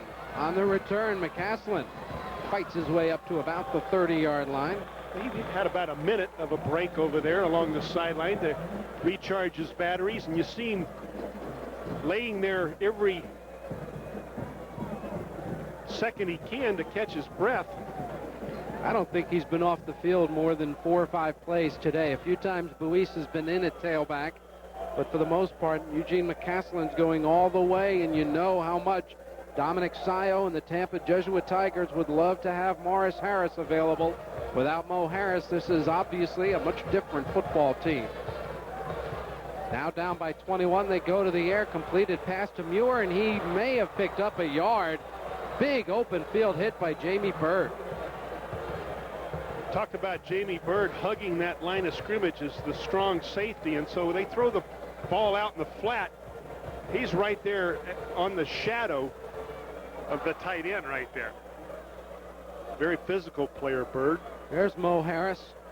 1,744 yards running, 153 receiving, 22 touchdowns on the ground, 3 touchdown receptions for Mo Harris, and this team needs him desperately. He broke his ankle last week. Griffin in trouble, gets away from some tacklers, and he'll pick up 2 or 3 yards. Bud Craig ended up making the hit. Now that's the same Bud Craig that caught the 2-point conversion, right? He sacked the quarterback who returned the fumble, who threw the block. Yeah. Well, that's these kids go out for the football team to play football, so they love it when the coach lets them play both ways, and especially when they're with talented programs like both these two teams have. 28-7 our score, 2 minutes to go, third quarter, third down for Jesuit. Griffin Rolls to his right. The pass is broken up. Nice defensive play in the secondary made by Paige Sessoms of Pasco. I think that's the first time we've called Sessom's number right there at the corner. Beautiful job right there, and the Jesuit Tigers are going to give the ball back to those Pasco Pirates a little bit quicker than they wanted to. You see Griffin trying to get outside on the sprint outside, but Sessom's just all over the wide receiver. Jeff Fernandez, the fullback, threw a nice block on Taurus Ross to give Griffin time, even though the ball ended up being incomplete. Kamaya Tech, low wobbler, hits at the 36, bounces backwards to the 40, and that's where Dade City Pasco's Pirates will start out, a 26-yard punt. You would think the return guys from Dade City would start to realize that that ball's going to hit about 25 yards from the line of scrimmage. Need to move up a little bit. Give them a chance to field it. Dade City had a 14-7 lead at the half after taking an early 14-0 advantage. Here in the third quarter, a pair of big touchdown plays, a 54-yard scoring run by Chris Roberts, and a 72-yard pass from Isaac Johnson to Chris Jones.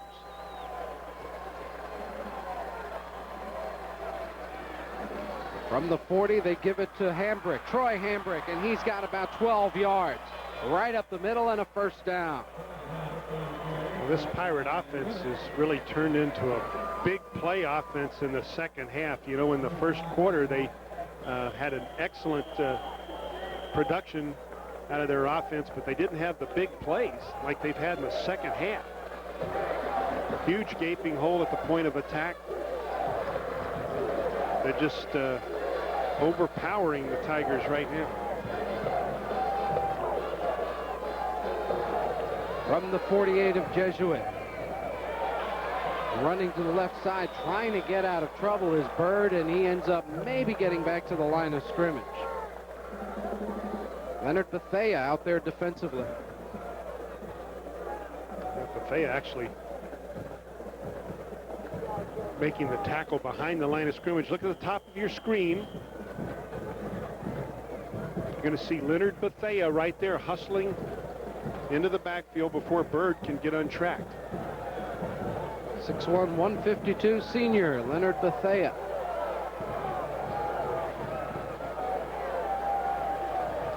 Officially no gain or loss on the play. It's second down. Over the middle, it's intercepted. That's Bianchi. Tony Bianchi returns it to midfield. Isaac Johnson tries to catch Darren Hambrick dragging across the middle. Did not even see the defender in center field right there. It was the inside linebacker, Bianchi. Tony Bianchi, one of the co-captains, who's done an excellent job from inside linebacker. Look at that, 6'2", 215. Great size for an inside linebacker. And that interception marks the end of the third quarter of the Florida Class 3A State Football Championship game. The Tampa Jesuit Tigers have the ball at midfield, but they're down 3 touchdowns.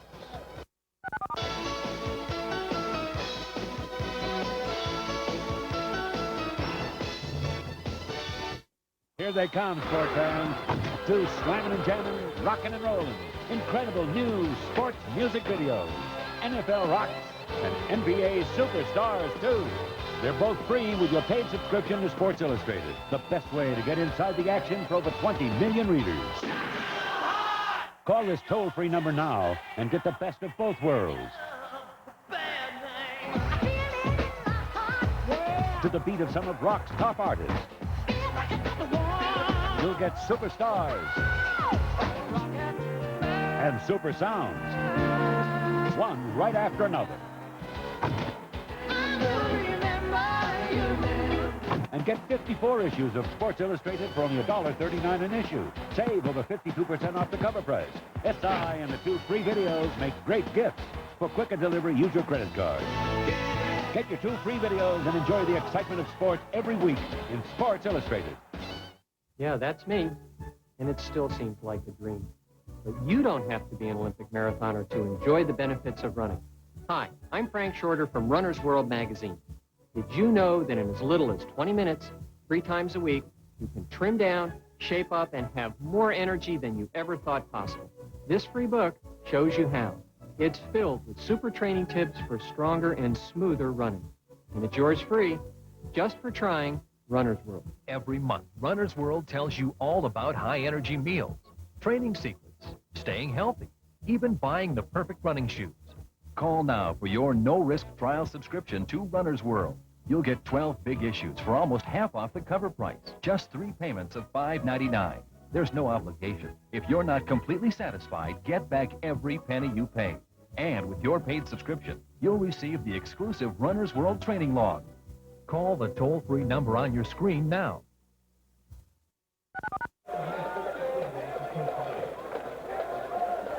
Dade City Pasco 14-0 in the third quarter, but Tony Bianchi makes the play for Jesuit at the end of the quarter.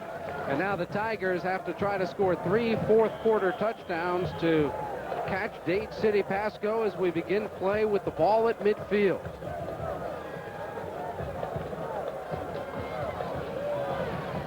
Buis gets a couple.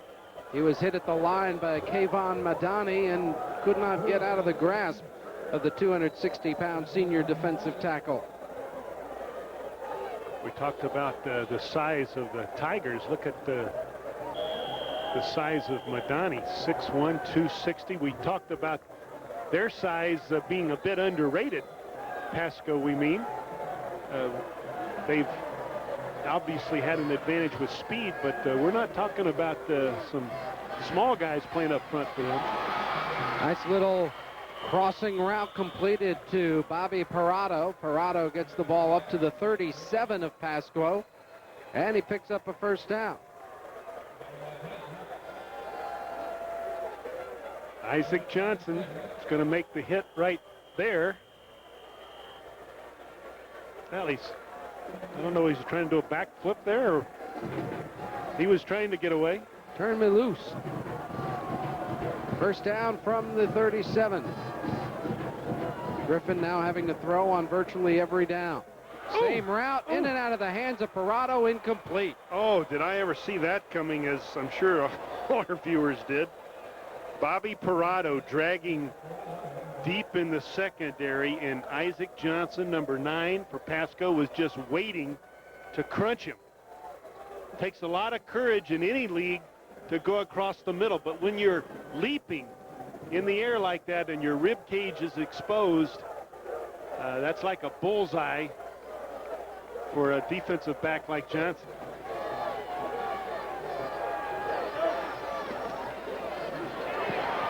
Griffin out in the flat, incomplete, intended for Buis. Yeah. Buis is knocked down, and that'll be a penalty on Roberts. Yeah, that was uncalled for. I'm sorry, on Jamie Bird. Yeah, it was number 2, Jamie Bird, and he does not have to make this hit. Buis is very vulnerable. Not easy for me to say. Vulnerable. Right there, and the official trying to protect him. Bird comes up there. Really wasn't a vicious hit, but again, they're out there to protect these kids. The game's rough and tough enough as it is. So instead of 3rd and 10 from the 37, it'll be 1st and 10 at the 22. Dead ball, personal foul, defense, first down. Well, this would be a big boost for the Tigers, wouldn't it, to crunch that ball into the end zone? There you see Dade City Pasco's defensive coordinator, Dave Gaffney, and he's going to have a word or two with Mr. Bird eventually. They run the draw play. McCaslin spins his way to the 16, a gain of about 6. Taurus Ross, once again, number 88, making the tackle literally all by himself right here. This is the young sophomore that's been called upon to carry the load in this power eye attack, and Taurus Ross, the all-state performer, makes the tackle. McCaslin, 19 carries in the first 13 games, 18 tonight. They go inside with the fullback, Fernandez, and he is hit down by Jamie Bird, just shy of the first down. Jamie Bird makes a great, what amounts to an open field tackle, even though it's near the line of scrimmage. Bird is all by himself right there. as the ball was quickly given to Fernandez, the fullback. If Bird does not make the hit, Jesuits on the board. And they bring in their short yardage offense. Hezekiah Jackson, wingback in there in the backfield. He's a 227-pounder. See number 43 there. They run right behind him. First down and more from McCaslin as he gets it down to the 11-yard line. Now that's how this power eye is supposed to work. Watch the movement at the line of scrimmage. All the guys in blue are going to move the guys in red and white out of the picture until that tailback leaps to the ground right there. Look at the block. Look at the fullbacks leading. 43 and 44. Fernandez 44. Jackson 43. McCaslin tries inside again, gets a couple down to the 9. Madani and Taurus Ross make the tackle. Taurus Ross really like the way he's able to take on a blocker and then slide down the line to make a hit. Well, you and a lot of Division I coaches like it because he's highly recruited. And this is not a kid that takes a discerning eye to notice the talent. It kind of jumps up at you. On second down, they go right up the middle. Buis, and he bounces down at about the 6-yard line. You know, it's a bit surprising they've not tried to get outside recently. You know, we mentioned, you brought up the point on their one effective drive. They were able to get outside a little bit, spread things out. But on this drive, it's just off guard, off tackle, off guard, off tackle. That way it was off center. They got maybe a yard to the 5. It'll be 4th and 4 from the 5 with 8.5 minutes to go in the game. Oh, a very difficult situation for the Tigers as you see the Pirates discussing what they might do on defense. Jeff Fernandez, the fullback there. There's Coach Gaffney, the defensive coordinator, heading out to the field to rally his troops for this situation. The broadcast rights to today's telecast have been granted to Sports Channel Florida by the Florida High School Activities Association solely for the entertainment of our audience. Any reproduction, retransmission, or other use of this program without the express written consent of Sports Channel Florida is prohibited. Along with Art Schifrin and Jim Yarbrough, I'm Larry Vittel at Ben Hill Griffin Stadium, Florida Field in Gainesville, where Dade City Pasco, the #1 team in the state, 13-0, trying to wrap up a perfect season with a state championship. And that man, Dominic Sayo, the coach at Tampa Jesuit, trying to rally his team from down by 21. They need 4 for a first down, 5 for a touchdown. And what they need, 2 possibly, is a first down, as the first down marker is just a yard short of the end zone. They run a quick pitch to Buis, nowhere to go. In quickly to make the hit and the tackle, Chris Roberts, and Pasco gets the ball back. Too much team speed on defense. That play had no chance. Not that it wasn't well conceived, but the defense is just too quick. You see the quick hit on the quarterback forces him to make the pitch a little early, and then the support is there to make the tackle on Sios. Well, we've seen Roberts as a runner and a tackler. We haven't seen him cover a wide receiver, but that little 5'8", 165-pound corner is going to get some people looking at him. He's a good athlete with great quickness. And now Pasco from its own 5-yard line, less than 8 minutes to go in the game. Troy Hambrick tried to bounce it outside, turned no gain into a 2 or 3 yard loss. You don't bounce outside in the shadow of your own goal line. Just great play up front by the Jesuit Tigers, led by John Mitchell that time, and also Brian McPherson. Isaac Johnson calls a timeout. There you see the numbers for Johnson. He's only misfired. At least he's only had 1 incompletion. He's hit 4 of his guys and 2 of the other guys. Well, you said that even though they don't throw the football that much, he did have a lot of touchdown passes coming into the championship battle, and obviously he's very consistent too. And 1 out of every 6 passes goes for a touchdown. That's pretty good, huh? That'll work, and today he's thrown 7, including 1 touchdown. 28-7 our score. And then they had a couple of backs, one averaging 10 yards per carry and the other 8 yards per carry. Those are pretty fancy stats, aren't they? they will do. 4,800 and change the attendance here at Ben Hill Griffin Stadium for the Florida High School Championships. That puts them a shade over 10,000 for the 3 games, with 2 still to be played. A lot of debate throughout the state, really, whether the neutral site is the way to go, and if so, if a great big stadium is the way to go. And in March, the high schools will again bid out the site. But the coaches today voted overwhelmingly to stay with neutral sites. And all you have to do is walk down the field and talk to these kids, and their eyeballs are like grapefruit when they get a chance to play at a facility like this. And I think it's a real treat and a reward for them. And all the principals have to do is talk to these kids, and they'll tell you that they would like to be back at a place like this. Running play loses a yard back to the 2-yard line, so it'll be 3rd and 13 from the 2 for Dade City Pasco with less than 7.5 minutes to go in this contest. And keep in mind, for every Darren Hambrick or Taurus Ross who's going to go to a major school and play in front of big crowds, there are a dozen or more kids that today may be the final time they ever put on shoulder pads. And if they do get a chance to play, it'll be at a much smaller school. And so you're right, Jim. When we talk to kids down on the field, I've yet to hear anyone say, boy, I wish we were in front of 4,000 people in a little high school stadium. This is a great thrill for these kids, and it's a pleasure for us to bring it to you. On the bootleg, this could be a 2-pointer. No? Let's see, is it grounding? What's the rule? They'll just call it a safety. Well, they didn't call it incomplete. They didn't call it grounding. They didn't call it... They just called it a safety. That's what it should be. They just called it a mistake. Isaac Johnson, now he can throw the ball forward.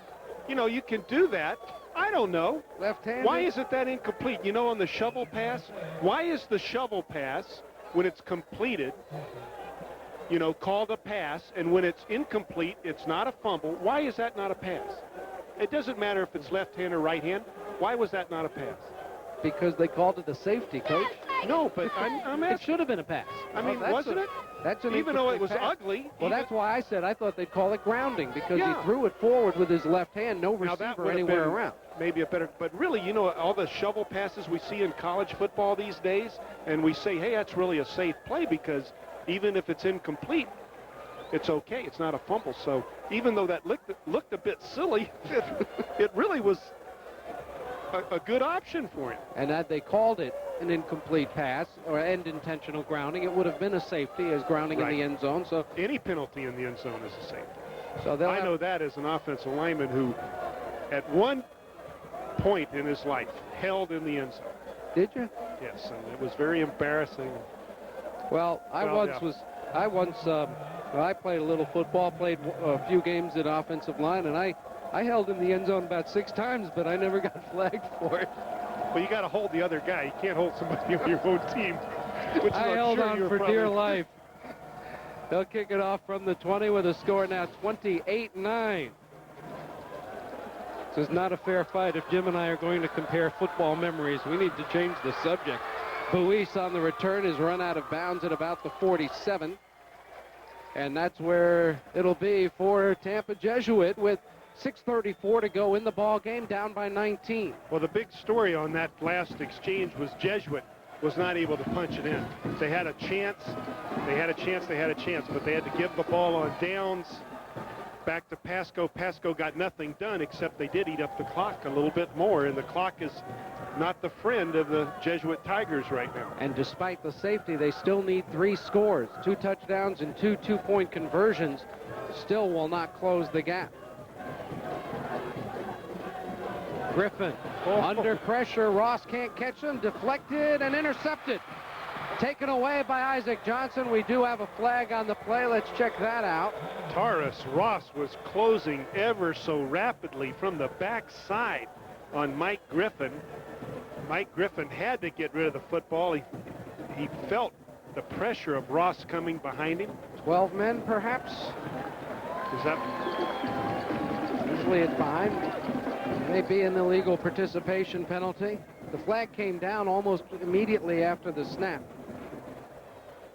And the interception will be taken away from Isaac Johnson.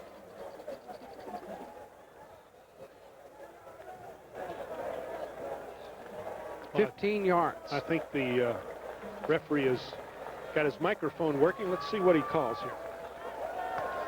Illegal participation, defense, 12 men on the field, first down. Now that might explain why nobody was open. Yeah, your coverage is a little bit more intense when you got a couple extra bodies back there in the secondary. Most defensive coordinators will tell you the best scheme is a 4-4-4. That gets players everywhere.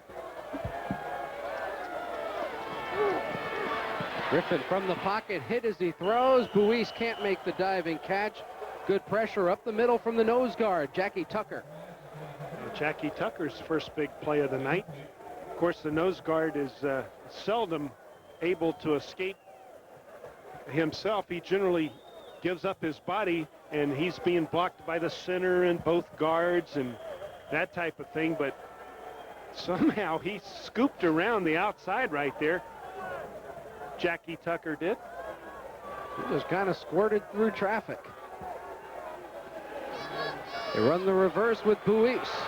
Buies trying to stretch it out. He'll be hit and knocked to the ground at about the 26. Isaac Johnson getting there defensively, but again, Darren Hambrick around the ball along with Chris Roberts. And again, a great example of team speed. You run the reverse, you have them off balance, they're surprised, but then they run you down before you can do any damage. Remember, very early in our telecast when we got the comments from Perry Brown, he said, Jesuit's bigger, but he thought that his team had more team speed. And the team with more speed usually wins. Nice block by Fernandez on Taurus Ross. Ross almost got to Griffin, and that pass is then broken up on the sideline by Paige Sessoms. Boy, Griffin showing some character, and he's taking a beating back there. Now his team is trailing. Taurus Ross on the huge pass rush, and look at that speed again. Just, we keep talking about it, but it's so impressive when you look at the team speed, and that's been one of the big differences here. Both teams a lot of talent. Both teams with good size. Jesuit with great size, but it seems to be the speed in that big play on offense, you know, that big play capability that Pasco had in the second half really broke this thing open. 4th and 4. Griffin swings it out for a completion and a first down to the 21-yard line. Buies just barely able to get under the tacklers and get the yard needed to get the first down at the 21. Really tough catch and run by Kevin Buies right here. He had to pick up the first down. He was hit immediately upon catching the football, but was able to somehow back and fight his way for that yard or two after he caught the ball to pick up the first down.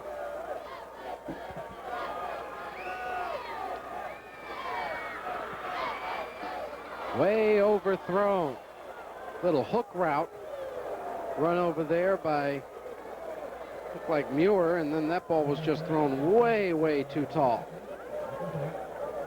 Or was it Matt Johnson, Matt number Johnson. 80? I think he was in for Muir. Matt Johnson ran what you sometimes call the hook, button hook route, but the ball was about 8 feet over his head.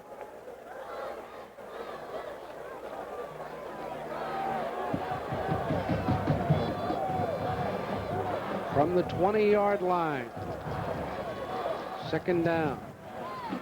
Griffin couldn't find a receiver. Now he throws it to the sideline. It's caught. It's caught at the 8-yard line. A terrific catch made by Parado.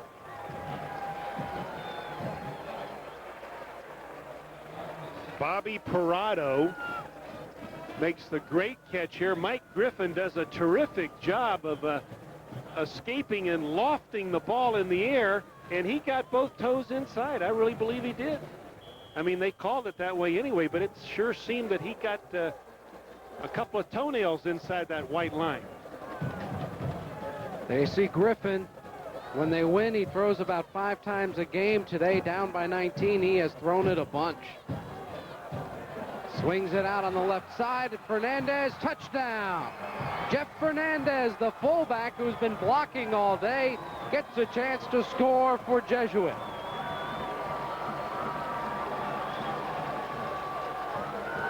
You talked about Mike Griffin being forced to put the ball in the air. This time they sneak the fullback out in the flat. There's the fake. Bit of a semi-sprint. But it was Jeff Fernandez sneaking out into the flat, the senior. That's one of those kids we're talking about that might not ever play another game of contact football. And this might be his last game ever. That's a big memory for him. The extra point is true for Jay Feely, and all of a sudden we've got a 12-point game with still almost 5 minutes to go. Once again, in the flat, Fernandez doing a nice job of catching the ball first before he tries to take off for the end zone. But he gets the big 6 for the Tigers. We invite you to tune in to Sports Channel and get the great memories of Major League Baseball right here on Baseball's Greatest Games. Each and every week we'll feature a great game from baseball's past, great plays from one of the great games. And right here on Sports Channel, be sure to check your local listings for the availability, dates, and times in your area. Now these kids, Jesuit and Pasco, play each other in baseball every season. They play each other in basketball every season. And you mentioned the proximity, about 30 miles from campus to campus. They played a couple of years ago in football, and I believe it was a 6-3 score. Well, Jesuit won that one, I think. They've scored a lot more today. 44 points on the board. Dade City Pasco leads by a dozen. And Dade City now starting to move up. Originally, they were in their normal kick return. Jesuits just got to onside it, down by 2 touchdowns. 12 points. This game is a lot closer than it might seem, isn't it? 12 points. I mean, a turnover, a big play. Pasco had some big plays. Jesuits capable of coming up with a big play. This thing's really tightened up. There you see Kamayatek talking with his guys. Well, they're also, this might be a way of, they can kick that football anytime they want to, whether he kicks it from there or they all line up. They're kind of toying with the idea. And that's what they've done. And falling on it looked like Bud Craig. Did he get it? Jesuit says they've got the ball. Oh, I don't know, though. Let's see what the official says. Yeah. Did it go 10? It seemed to go 10, Larry, and Pasco seemed to make the recovery. The official may be saying he had it and he was down when they knocked it out of his arms. I thought Bud Craig fell on the ball. And his knees were on the ground, obviously, as he fell on the ball. So they can't knock it away from him once he's down. John Shireman is the guy. They're saying Pasco, Jesuit touched it before it went 10 yards. Well, that's 6, 7, 8. No, Pasco came up and made the recovery, which you can do before the 10 yards. The offense, or in this case, the guys in blue can't touch it, but the guys in red can. Sure looked like Shireman touched it first. Which he can do. So really it's a non-event, you know. I mean, the right guys got the ball. Right meaning because they recovered it. If he held on to it. Jesuit thought they knocked it away from Shireman. But as it is, they've got the ball. Illegal motion in the backfield. That'll be 5 yards on Dade City Pasco. But Larry, you can't knock it away from him, can you? If his knees are on the ground and he's in possession. It seemed to be that he had possession. It was an interesting play, certainly. They were just standing around and decided to give it a roll. Let's see if we can tell if Shireman, 56, gets possession before it's knocked away. There, it hit him in the head. No, I don't know. No, he didn't, did he? Oh. That probably was Jesuits football. Probably. And that's a shame. There's Roberts, flag on the play, got about 2 or 3 yards. Umpire threw it. 99% of the time it's holding.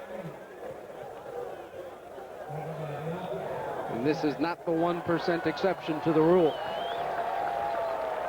I guess offensive linemen just don't like umpires at all, do they? No, not at all. And you know who they are. The minute you take the field, you check them out. And there you see Dominic Sayo saying decline it. They need the short gain and the ball back. Holding offense. It's Stick climb, second down. 4 minutes, 42 seconds to go in this Florida Class 3A state championship game. Dade City Pasco, the top-ranked Pirates, undefeated, leading by 12. Roberts, 21 yards average. That'll do.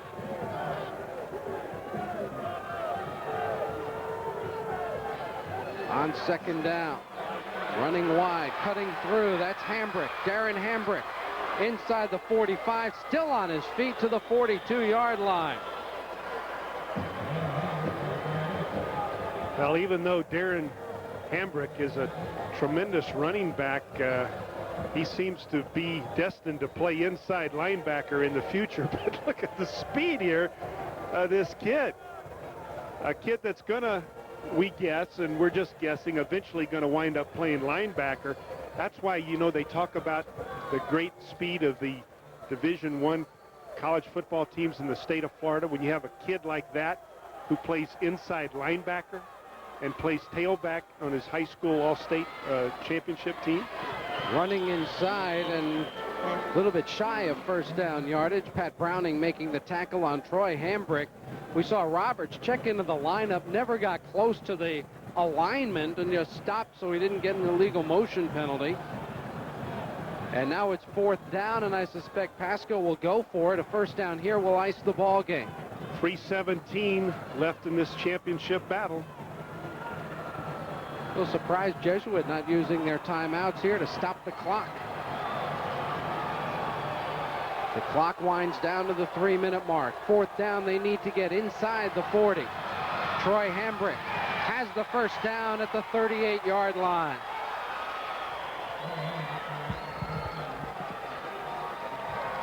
Well, they were hoping to make the stop there on fourth down and then start using their timeouts, and now it becomes kind of a desperate situation for the Tigers. Power football.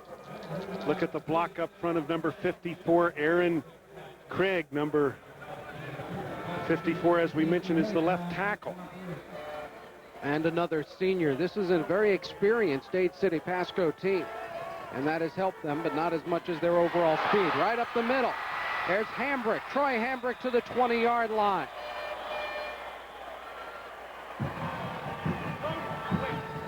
Little brother, Troy, the sophomore, that time gets the ball quickly again. Nelson Neal, the center, up front, doing a nice job blocking. The ball falls away after he was down, clearly. 28-16 our score. 2 minutes, 15 seconds left in the championship game. The Pirates from Pasco County. They run inside, not much there this time. Troy Hambrick gets a yard. He's ridden to the ground, Court Wolby. And now timeout is called by Jesuit. So they'll make their last stand here with 1:59 to go. Tony Bianchi, 61. He's played well at inside linebacker for the Tigers.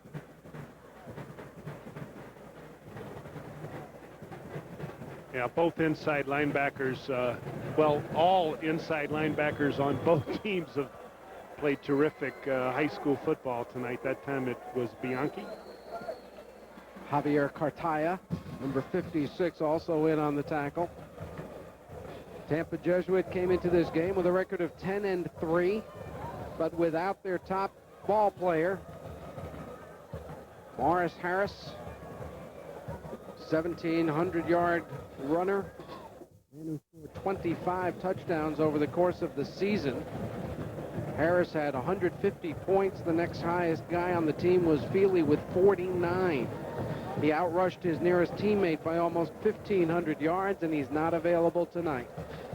Yeah, and you have to factor that into this score that we're looking at right here. Not to take anything away from the Pasco Pirates. Believe me, they are proving to be the state champions here tonight, but Jesuit really had an uphill battle from the get-go.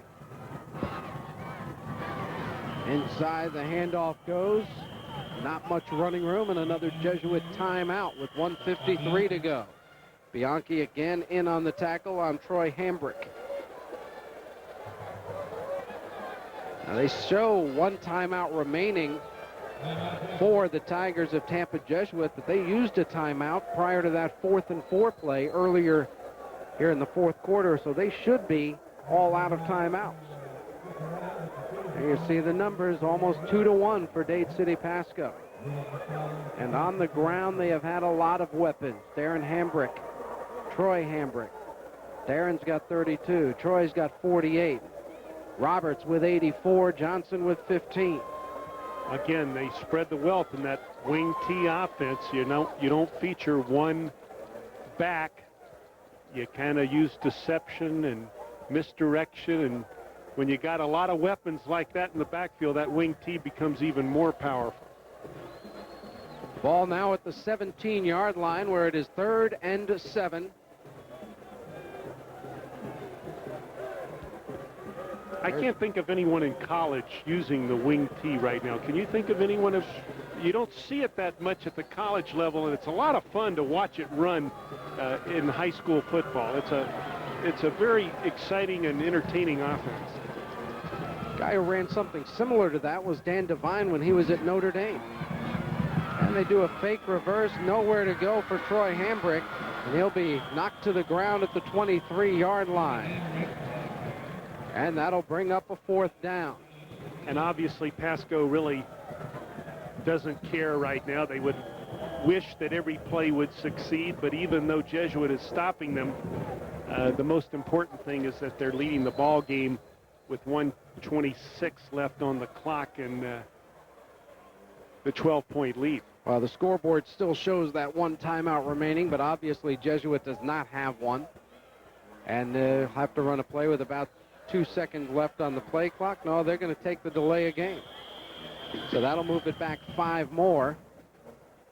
And it'll be 4th down with 1:09 still to go. It started on the opening drive for Dade City Pasco. After their defense stopped Jesuit, they go 68 yards for the opening score.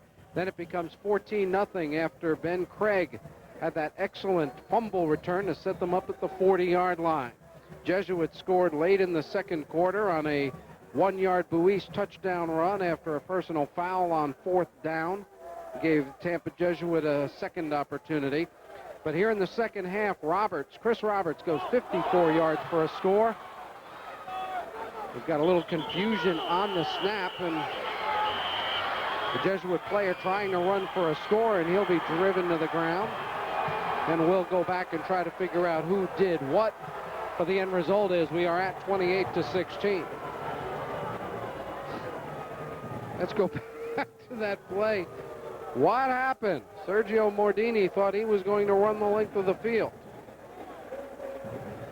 Well, Hambrick never has the handle. Jesuit does get possession, but his knee's down. And when the knee's down, you see the referee move toward the spot. But the Tigers pick the ball up and try and advance it. Meanwhile, back at the scoring summary, the long pass to Jones from Johnson made it 28-7. After that, a safety in the end zone, and then Jesuit on the touchdown pass gives us the score we have now, 28-16 with less than a minute to play. Griffin incomplete in the flat, intended for Parado. You know, Jesuit graduated last year 7 Division I prospects, went on to play Division I football, so they were not expected to be so strong this year. So really, even though they don't wind up being state champions, it's really a tribute to their program that they were here to battle Pasco in the first place. Intercepted. Headed the other way for the touchdown. Jamie Bird. 40 yards for Pasco. But there is a clip at the 5, and I don't know that it was a very close call. I could see Darren Hambrick hustling over there to make the hit, and I think he hit the quarterback, Mike Griffin. Well, it was a clip, so that'll take the touchdown away. What's he blocking for? Bird is all by himself running to the end zone. Well, because it's fun to hit people in this game. That's why, and he's a hitter. Watch Hambrick around the 5. Oh, yeah. That's a good hit. Well, it's on the side, got his head in front. Yeah, it was close. He got his head in the front, but the shoulder pad hit in the back. That was Parado, Jeff Parado hustling down there, the quarterback, not Mike Griffin. So the interception will stand for Jamie Bird, but the touchdown is taken away. And one would assume they'll just take one knee and call it a day. You know, when you said, why did Darren Hambrick make the hit, he would ask you, why not? You know, he's out there to play football and knock people around. So, and it was close. It was really close on the hit. And there's a delay of game call against Pasco. So they still have to snap it and drop down on a knee. There you see the Tampa Jesuit Tigers came in here hoping to spring the upset on the #1 ranked team in the state of Florida in Class 3A, the undefeated Dade City team, but it hasn't turned out the way the Jesuit Tigers would have liked. Head coach Perry Brown and his staff did a wonderful job with this Pasco program for 2 years. As you look at Coach Brown, one loss last year to Santa Fe, which ultimately won the state 3A championship, and undefeated this year. They do not have to snap it again, and they do not intend to. As Perry Brown, the head coach of the Pasco County Pirates from Dade City, has claimed the state Class 3A championship. There you see the winning coach. He's going to get a little victory ride. Got a couple of his big hosses giving him a ride there. Aaron Craig, number 54. Kayvon Madani. The two biggest guys on that line. They were giving up size to Tampa Jesuit, but they had the speed. And as we've seen so many times, it's not only on the high school level, on virtually every level, Jim. If you've got more speed than the other guy, then he's in trouble. Especially if you are not completely outsized, and we mentioned the excellent size that Pasco had too. Let's go to Coach Brown with Art Schifrin. Coach Brown, congratulations on a great game. What was the key for you today? I tell you what, you know, we made some mistakes out there, but you know, we made the big play when we had to get our. They have a real scrappy bunch, and they have a real good football team, but we're just a little bit better tonight. Talk about your big play offense in the second half there. Well, you know, we made some adjustments there at halftime. You know, I told you we didn't make many, but there was a belly series that we hadn't been running at all the first half, where we just ride the fullback and then give it to the next back off tackle with a little cross buck. And it was working real good. And our backs were running real hard and hitting the hole. The line was blocking real good and making a nice big hole in there for us. And we kind of ran it to death. And finally they adjusted to it and shut that down. And they started getting real tough. We had a real poor field position down there. So we were going to take an intentional safety anyway, but we thought maybe we might trick them and get outside around with a quarterback sweep. But they got us on that safety, and so what we were trying to do is we were trying to run the clock out. Okay, thank you, Coach. Congratulations on a great game and a great season. Thank you very much. Let's go back. The state championship for Dade City, Pasco County. The Pirates, winners over Tampa Jesuit, will return to Ben Hill Griffin Stadium in Gainesville after this timeout on Sports Channel.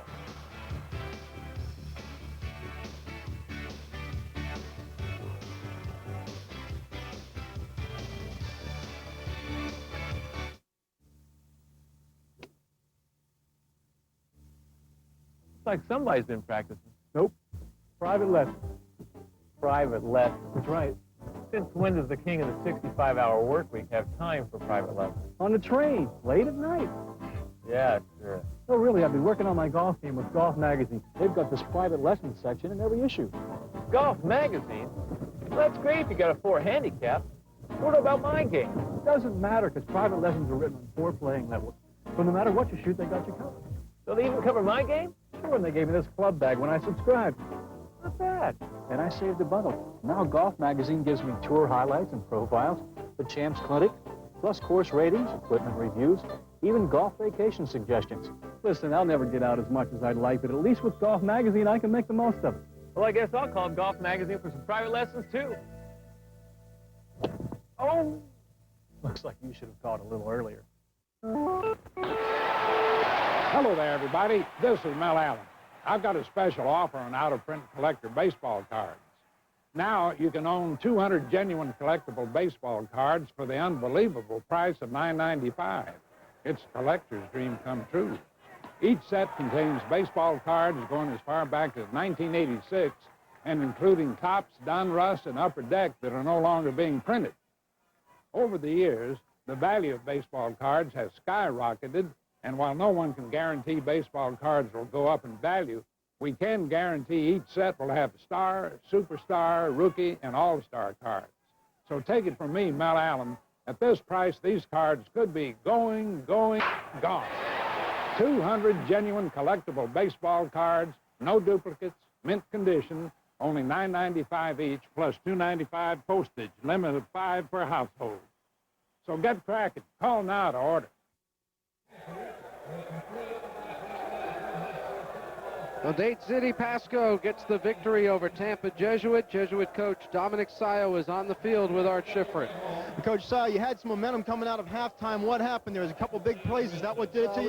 We had to get them 3 and out. We felt at halftime, and they came and made a big score there and a big play there. And, you know, on offense, we couldn't generate anything. We kind of made some mistakes, you know, and they just do credit to them. They're a great football team, and they're undefeated and ranked #1, and they beat us tonight. We have, you know, all the credit goes to them.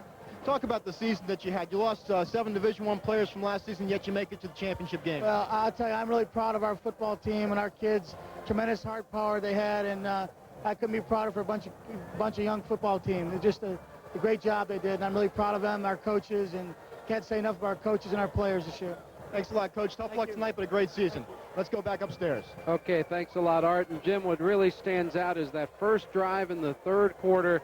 When Pasco came out, 3 plays, 74 yards, the 54-yard touchdown by Roberts changed this game completely. Yeah, the big play in the second half broke the back of the Jesuit Tigers. They were in it at halftime. As Coach Sayo mentioned, they had a chance to come back 3 and out, but instead Roberts and the Pasco Pirates come up with a big play, get on the board early, and then they came back with another big play a little bit later. So a great championship battle, but the best team did win. Morris Harris, the star tailback for Tampa Jesuit, he'll get to play again next year. He's just a junior. They certainly could have used his skills, but I think the speed overall. Guys like that. Darren Hambrick, Troy Hambrick, Roberts was impressive. The list goes on for Dade City Pasco. Pasco Comprehensive School in Dade City. Of course, they are down in Pasco County, and they get the state championship victory over Tampa Jesuit. We certainly hope you've enjoyed watching the Florida Class 3A State High School Football Championship game with us here on Sports Channel. We appreciate you joining us. We hope you'll be back for more high school football action as we move on to the 4A and 5A title games. I'm Larry Vitale saying so long for Jim Yarbrough, Art Schifrin, our entire Sports Channel crew. Again, the final score, Dade City Pasco wins it 28-16. Congratulations to the state 3A champions.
The length of the preceding program, we now join our regularly scheduled program, already in progress. last February over the unit track here at the Big 8 to break her maiden and came back a few weeks later and won an allowance company. Here she showed good speed on the inside with the 5-pound apprentice Cesar Bisono aboard. The trainer Alan Jerkins, the barn is going very well lately. A win with Nice Crane yesterday and a second place finish with Start a Fight.